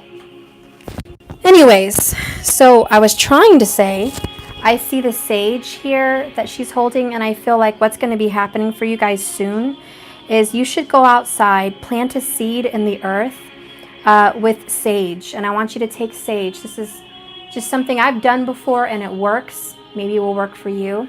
But I go outside barefoot and I put my hands in the ground like this, and I kind of get my fingers in the grass and the dirt and the earth, and I grab it and I hold it, and I just love to touch the earth there, and I touch it and I just talk to the Mother Earth, and I say, Mother, thank you for everything you've given me, and the food and the air I breathe and the trees and my home and my children and my health, and just thank you. Thank you for this providing for all of us, and thank you, and I appreciate you. And then I say to the earth, I send loving vibrations to you. I send love and healing back towards you. Whatever you've given me, I give back to you, and in thanks and in appreciation and protection. You know, so you speak to the earth, and you get really involved there. And then you can get your sage and bless the earth and just say, I bless you, earth. I bless my home. You can walk around your home, unless you're in an apartment, just bless in your apartment. You can walk around your home with sage, bless your home, give it protection, healing, guidance. And at that point, I take my seed of intention, which is usually a piece of paper that you write down the things that you really want to come to fruition. Maybe it's healing, maybe it's reunion, maybe it's financial abundance, whatever it is for you. I want you to write that down and bless it with your energy. Dig a little hole, bury it in the earth, and say, Mother, I'm planting my seed of intention. You know what it is, and I believe that you will bring this to fruition, and I believe that you will bless this and make it even more abundant, and I know that this will grow with your help. And you can bless it with the sage around, bless it with the sage, bury the seed, give it thanks, and it will be. And you have faith that you planted that seed, and it will be. It will be. So anyways, that's some advice I have because of this card. It kind of gave me that envisionment, okay? So you should do that if you can. And then I see that you have learned connection. You have learned how to be connected with your person in a higher dimension. So you've learned how to love this person from afar, and you've learned how to be appreciative of your connection with this person. You're no longer looking for an immediate, like, I have a blank right now. I can't even think of the word. Just a success, like the outcome of the relationship. You're not looking for the outcome of the relationship anymore.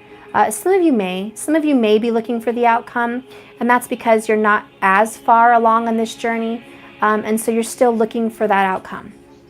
So if you find yourself still seeking the outcome, there needs to be a little bit more releasing that has to happen, okay? But you're going to definitely feel more connected with them in 5D, 9D, and you're just releasing. You're in tune with your higher self and your person's higher self. So much. Okay. Okay. And again, guys, I'm probably going to end this reading here in a second, but he just wants something here, and I have to go upstairs to get it. So I'll be right back.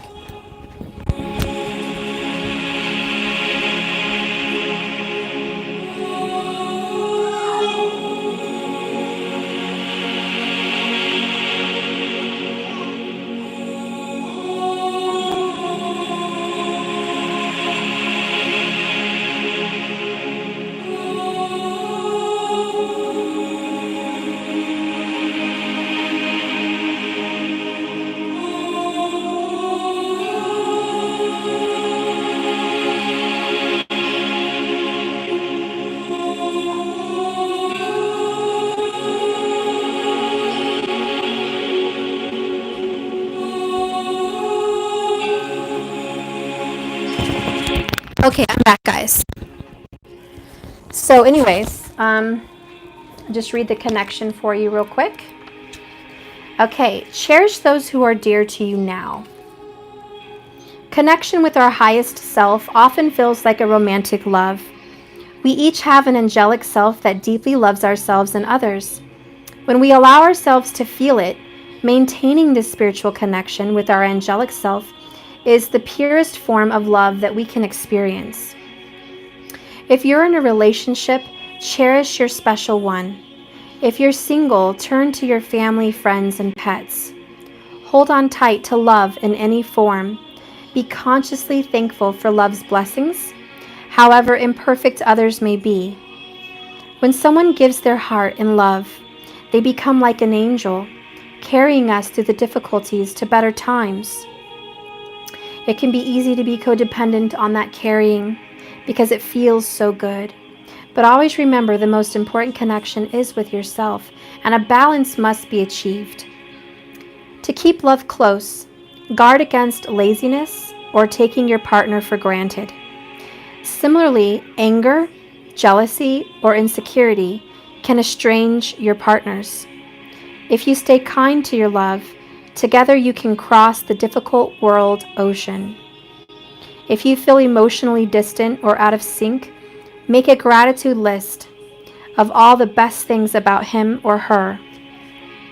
Recall how you met and how you felt about your partner at that time. Notice that all things, large and small, your partner does for you. Say thank you for this. Then turn the relationship over to the care of God and the universe. Radiate your feelings of gratitude out to the community and see what and whom you attract. Cross the difficult ocean. The element of this card is water. The number is 9. And the phase is nourishment. Wow. Okay, so number 1, the card I chose to read earlier was a number 9, and I didn't realize that. Okay, so this was a new beginning. This is nourishment. You both have a number 9. I didn't mean to choose both number 9s to read, but that's what happened. You're both going through a new beginning. Your person is re-emerging and awakening, also re-emerging back into your life. And you are learning how to love in a more healthy, constructive way. And that's kind of the outcome of you guys. They're getting new perspectives. You're also contemplating and getting a new perspective of what you want. You're receiving energy and they are losing. They're tossing it out. They're getting rid of old energy. So they're in the business of letting go. You're in the business of pulling in. This is a beautiful yin-yang reading for sure. Okay? And what is a message from the universe for you? Oh wait, first I have to do the personal message. What is a personal message for you? What have you learned? You've learned achievement. Chase your dreams. You may be surprised where they lead you. So you've learned how to be an achiever, how to be successful, how to be in the law of attraction and literally manifest what you want. You're achieving a lot of success right now. That's what you've learned. And what is a message from the universe? Oh, okay. Okay, you got, I am a spirit having a human experience, and I am here to get closer to love. See, you're just a human having a spirit, excuse me, having a human experience.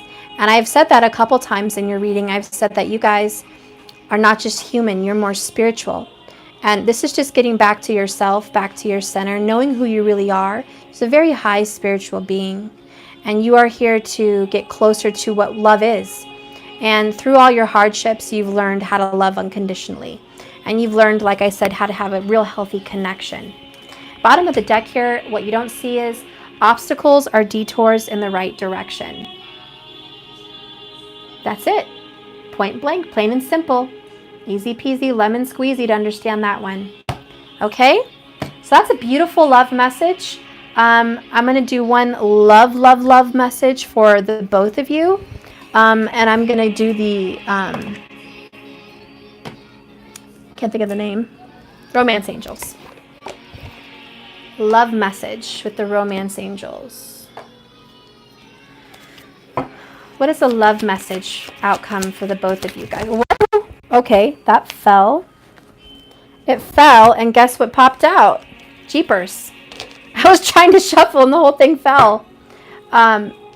So this was popping out.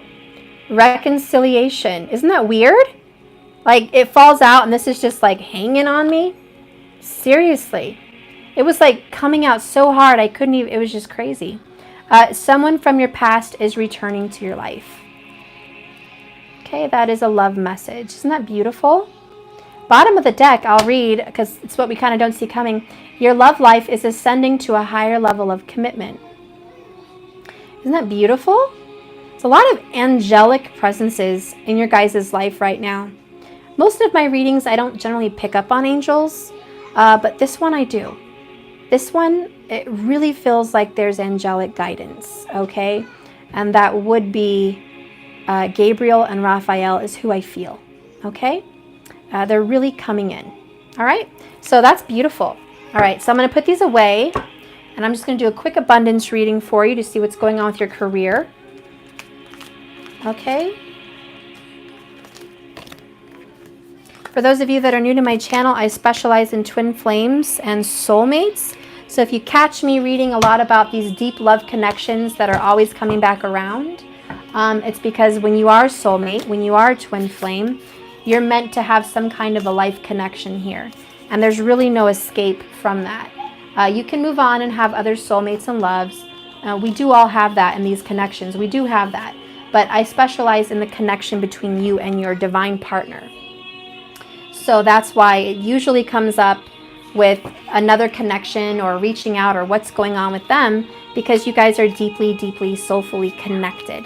And it makes a difference. It's a little bit different than just a basic connection, just a common partner, because we all have lots of common partners, sometimes many common partners. But these connections are deep, enriching, and they're supposed to be a part of your soul reincarnation, a part of your soul's energy by being here. So if you're wondering what's up with that, just heads up, that's what's up with that. Okay? That's what's up with that. And that's what I do on this channel. I specialize. That happens to be my speciality. Okay. So clearing that up, let's see what's going on with your abundance. What's going on in your career?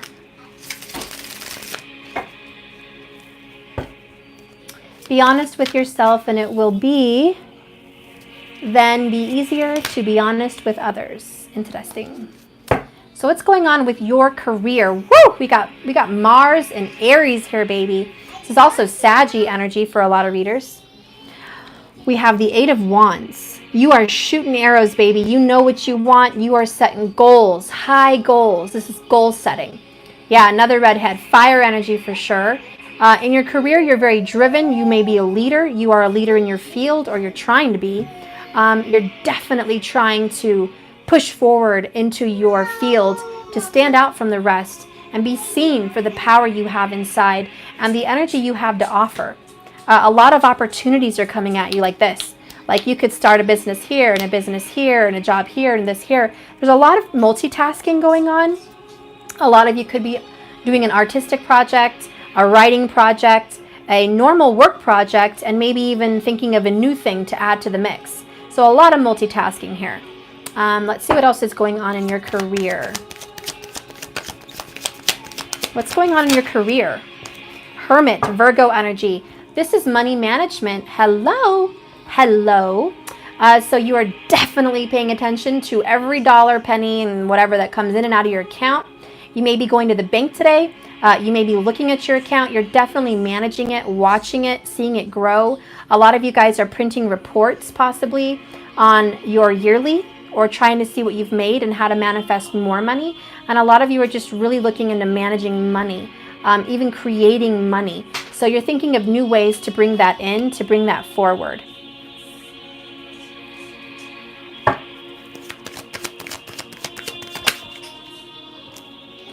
Three of Wands. Okay, so career-wise, something's your baby. There's something that is your baby, guys. There's a project, there's an idea, it's yours, it's special, it's an invention, or it's something very special to you. You created it, and you want to see it grow. You're waiting to see what's going to come of it. You've put it out there. It's like maybe you put an ad out there. Maybe you finally got your business cards printed.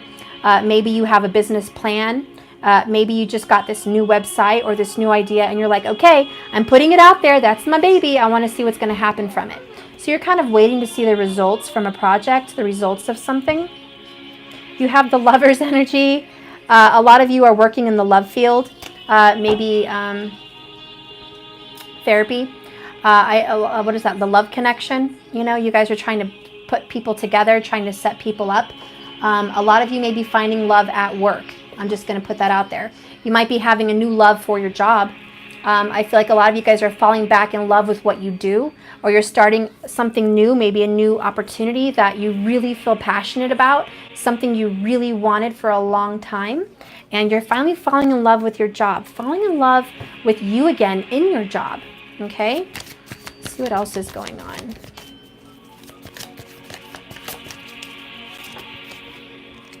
The Magician, Virgo energy again, being very creative, Gemini. A lot of you guys business-wise could be writing up a business plan, writing up an ad, writing up business cards, or writing something up about your work. You guys may just be in the business of writing. Maybe you're writing books, maybe you're writing reports, I don't know. But you're definitely at it. You're trying to be creative with your words. A lot of you guys could also be, and this is just for some, not everybody, but in a spiritual field. The Magician, as you know, does magic. You guys could be doing magic. You may be thinking, hey, I want to start a magic business. I don't know, maybe you want to sell candles and herbs and oils and incense and little statues. I don't know. That could be a business idea. Some of you guys may also be in the business of creating art, maybe tarot cards, creating oracle cards. Some of you guys may also be in the business of healing, Reiki, of course, massage therapy. I'm also thinking of like something with gemstones, possibly, maybe like some essential oils with gemstones in it. You're trying to cultivate that business, trying to use it, trying to create things to help people on their spiritual journey. Some of you guys may have always wanted to write music, publish it, or get someone to sing your songs. Some of you guys may have always wanted to sing and be someone like that, and you're always trying. You're just doing your best. You're putting your best foot out there. What are the results of this? What are the results of this business? What are the results of this business? What do you see that is coming in? What are you waiting for? Oh, yes, 9 of Cups. Guys, this is definitely happiness. This is wish fulfillment. You will receive joy, happiness, and fulfillment from whatever your baby is. Whatever this gift is that is yours, that is special for you, it's going to be fulfilling. Woo, guys, this is the year. This is luck. This is Sag energy, which, by the way, the 9th house is lucky. This is your luck. This is definitely wish fulfillment. You're going to get what you want out of the business. Whatever your baby is, whatever this project is, expect good rewards from it. If not financially, emotionally rewarded. You're going to feel good about what you do. Tell me about these opportunities. These opportunities, Fortune Fairy, time is changing. Things are changing on your side. In October, you're going to be getting a windfall of money, okay? This is going to be also Capricorn energy. So for a lot of you tropical people, this would be like the beginning of January and the ending of December. Maybe just the very beginning of January, it's Capricorn. But yeah, something around January, a little after Christmas, possibly. I don't know. Somewhere, I can't remember. I think I think it's like the end of December, beginning of January. But anyways, that's definitely a possibility too for a financial windfall. But it's also in October for me, okay? The number 10 in Capricorn. So I tell you, it's either Capricorn birthday times or it's going to be something in October. Huge financial windfall. Something in the $1,000s range or $10,000s range.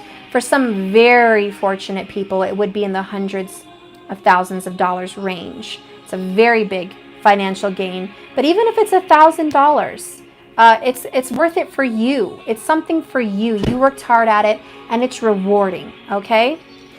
Something else you're getting is 3 of Pentacles. It's a work in progress, guys. That's just the beginning. Spirit's telling me, guess what? That's just the beginning. That little 1,000, that little 10,000, 100,000, whatever this tens are, that's just the beginning. You're going to get more and more and more. 3 times what you put in, you're going to get back out. There's a 3 times energy. There could be a fire sign that did some kind of a ritual or prayer or manifestation, visualization or seed planting that asked for something. And what I'm being told by Spirit is you're going to get that times 3. That times 3. The more you give, the more you get. And you are giving, giving, giving. Aren't you guys, you little Empress peoples out there? You are the givers. I can't get any better. I talked about Empress people and then she popped out. I mean, you know? Okay. I'm sorry. I get crazy. I get crazy because Spirit is amazing. And what I do, I love what I do. This is, woo, I love this. This is my passion. And this card just kicks some serious ass. You know, I love it as a reader when you call something and then it falls out. You know what I mean? It's really cool. Yes, you guys are the Empresses out there. You are building a business. You are financially growing something. It is a baby. It's your baby. It's ready to be birthed, guys. And if you literally are pregnant, well, you're probably ready to pop. But I'm just saying, your business, guys, seriously, you did it. You did it. In fact, why don't you go ahead and just say, I did it. It's mine. I'm ready to receive it. Yes, please. Thank you. And a slice of apple pie with that. Okay? Because this is gorgeous. Whatever you did, it's going to be amazing. And you're going to be financially abundant and successful and independent. I know it's too heavy. Leave it there. Ace of Pentacles at the bottom of the deck. This is a fresh, brand new beginning. A lot of you, 2020 is going to be the best years of your life financially. 2020 is going to be amazing. I'm also hearing the 3rd month into 2020 is going to be extremely profitable for you. You're also going to maybe come into business with your lover or a partner. This is the 3rd month into 2020, so March. You're going to definitely be having some prosperous abundance with a partner. You may be going into business with somebody at that time. Maybe you're thinking about it now. You're corresponding how you're going into business with this person, but you're definitely going to be in business with somebody in March of 2020. It's going to be a brand new beginning. So yeah, and look at that, the 3s. 3s. Yeah, Spirit's telling me there's the 3s. 3s is very important. 3, 3, 3. Oh boy. Okay, I just got more chills. Something's going to happen March 3rd of 2020. I'm just putting it out there. All right? It's something with a 3. And I'm going to tell you, it's big. It's big for financial. You might even be getting in business with your mother. I don't know. That's for somebody. But let me tell you, you're going to be in business, guys. You're probably going to own your own business, or you're going to be very successful in a side business, okay, that is bringing something to your fruition. Oh my God, so many chills, because the number 3 is Empress, and she does stand for creation. Super, look, I wish you guys could see. Like, I love abundance readings. You're definitely going to have prosperity. Oh my God, kicking serious ass, because you see the light. 7 of Wands, you see the light. You know what it is you need to do. And you're going for it, baby. You're going for it. There's no more holding you back. Wild horses can't keep you from this destiny. Can't keep you from this destiny. Oh, chills, chills, chills, chills, chills, chills, chills. And I'm going to read this 7 of Wands because I know there's a badass message in that bitch. I know it. Ooh, excuse my French. Oh, Matthew didn't hear me. Okay. Whoops. Slipped out of me. I just got so excited. I'm so sorry. Okay, I'm sorry. I got excited. Okay, so I'm going to read this card. She feels like she's been wandering in the fog for such a long time, and her mind is filled with so much confusion. Ideas, arguments, counter-arguments in her own voice mingle with the voices of those that she loves and admires, of those she loves and even of those she fears. The need for action courses through her blood. Her very bones tremble. A brush of hair in her skin makes her jump, and anxiety starts to grow. She must do something. But what? What is this something? She does not know, and hence lacks the confidence to do anything. Within her body and in the air, a storm threatens her. The clouds grow fat with energy, and the anticipation is maddening. You can almost feel the sweat dripping from her palms. the nervousness. A bolt of lightning slashes in the sky. She looks up to see the rent, a clear, brilliant light tearing through the clouds. Thunder shakes the earth and shakes the confusion off of her, like dried clay. She thinks that she should feel bewildered, but she doesn't. She is no longer beguiled by doubts, nor attacked by her inner arguments. Instead, she is filled with clarity. She knows what she must do. Nothing stands in her way any longer. The storm breaks. The energy is released. It fills her, every fiber, ready to be channeled. After a breath of gratitude, she is off in a rush of freedom and confidence. There are many times when you are certain of what you want to do, what you must do. When you hesitate through uncertainty, it starts to creep in even worse. Others question your decisions, and you start to question yourself. The clarity you had is attacked and weakened. The energy of the initial decision still fills your soul, but now it has no outlet and becomes increasingly painful. The Seven of Wands here shows this moment, but also the next, when you are reminded of your initial quest. The crust of paralysis breaks away, freeing you to do what you know you must, and it was in you all along, buried but still alive, and now you're broken free and unafraid. Okay, shh. So this message is you have broken out of your shell, literally, the clay around you that was encasing you, all those fears, doubts, lack of confidence. You can't do this. This isn't the business for you. You shouldn't do that. You don't have enough money. You don't have enough time, blah, blah, blah, blah, blah, blah, blah. Okay, it was a case of paralysis, and you were unable to move because of all these fears, doubts, and judgments, okay? And now it's like this lightning, this storm, this huge shift, this tower was like, crash, and it's like, God, thank God I am free. I am free. I know what I have to do. I'm on it. I'm doing it. No more hesitation. My baby's going to grow. My dream is going to be. I will be successful. I am abundant. I am successful. I am my best version of my best self, and no one can stop me. Not even you, cute face. Not even you, cute face. I want videos. Okay. And don't get mad at me. Okay. I want videos. So you're speaking up for yourself, just like Maddie. You're speaking up for yourself. You're saying what you want, and that's it. Take it. Deal with it. That's what it is. So yeah, you are who you say you are, and you will be who you say you will be, and this is what's happening for you. You're chasing your dreams, as it said, achievement. Okay, so that's beautiful. For your abundance reading, badass. That's what you want. That's what you want to hear in an abundance reading. Best abundance reading I've ever had. Promise you that one. So just one oracle for your abundance reading, and we'll be done, because I know this is a long darn message, and you guys are like, geez, Stephanie, are you going to quit with your long messages? Well, I try every damn day, believe it, and I just, whatever. Okay. Let's see what's going on here. Abundance Oracle. Spirit, great Spirit. What do you want to say about our abundance? About our future? Okay, let me just shush him by getting him a video, so that's enough. Fine. Here, take it. Go. Here. Get out of here, you. Okay. Go on, get out of here. I love you too. Thank you. I'm not mad at him. He knows I'm joking. That's just how I talk when I'm playing around with them. I don't really mean get out of here. I'm just joking, you know.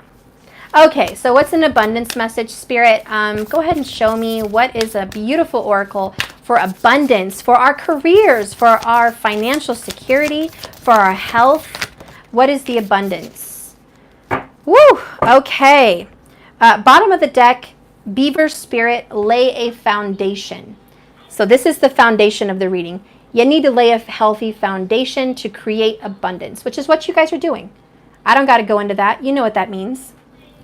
Okay, and then you get the number 66. Another synchronicity, by the way, 6, lovers, harmony. Okay, and it says here, white raven spirit, trust the magic. How rare is a white raven? extremely rare. Extremely rare. Everyone sees black ravens. Have you ever seen a white raven? What Spirit is giving you right now is magic. Trust in the magic. What you're being given is spiritual. It's intense. It's unique. It's special. What you have built for yourself, your idea is unique and no one else has it. And you need to trust in the magic that you are special, you are unique, and your gift is ready for the world, and the world needs your gift. Okay? You're a diamond in the rough. You're 1 in a million. And I will read that. Number 66. Okay. Okay. Nothing in the universe is random, for the intricate web of co-creation weaves together all events and has done so since the beginning of time. Coincidences have meaning, and White Raven's spirit appears to remind you that you pay attention to these synchronicities, like the 66, so that you might recognize patterns. Even if the winds dance in a pattern, participating in the magic of Spirit's plan for all. Align now with the highest good of intentions, and you will come to see that White Raven is guiding you, and an ally and a messenger from Spirit. Align with the light, and you will start to recognize that everything is working together in harmony, in ways your eyes can't even see, and the mind can't always comprehend. The universe is conspiring on your behalf right now, drawing you to the light and bringing you to the magic and miracles that you are birthright, that you are at your birthright. Now is the time to trust the magic of the world and that it's in everywhere in all things. Pay attention to how things come together, as if it just happens by magic.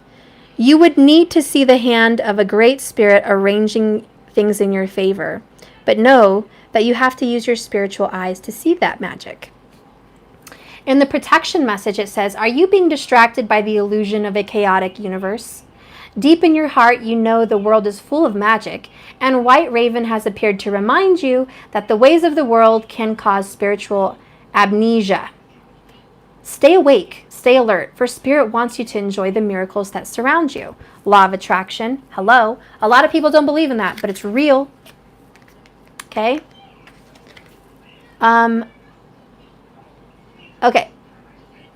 Remember the evidence of divine order, and it can be seen everywhere. Ask for a sign, and it shall be given.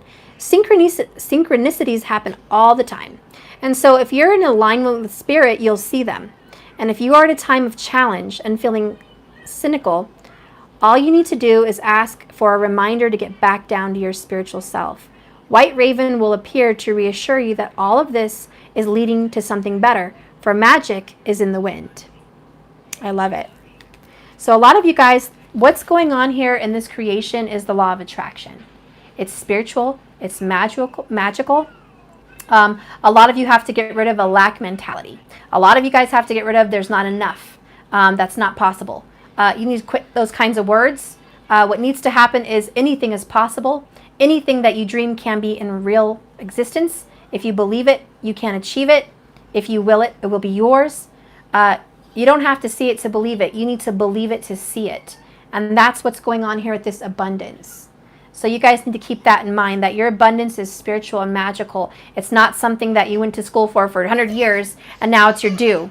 This is something spiritual and magical. It's something gifted to you based on your magic abilities and your belief and the law of attraction.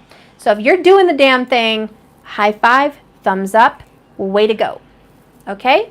That's pretty much it, guys. I think I'm going to go ahead and go. Remember, this is a journey, not a destination. So I just want you to keep swimming, keep moving forward. Don't worry about tomorrow. Tomorrow will worry about itself. Okay? And don't think about yesterday. That's already done. Nothing you can do about that.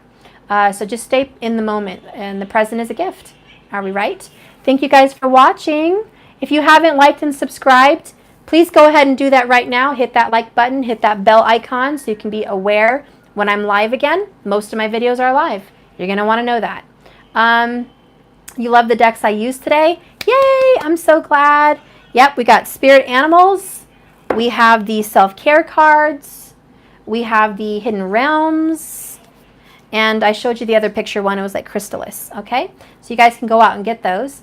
Thank you for watching. I love you. Have a blessed, beautiful day, guys. I'll see you tomorrow. And please watch my other videos. I got a lot loaded up this week. Go back and watch them. There's good messages in all of them. You don't have to be a Leo or a Cancer to see it. Go watch them. I love you guys. Bye-bye.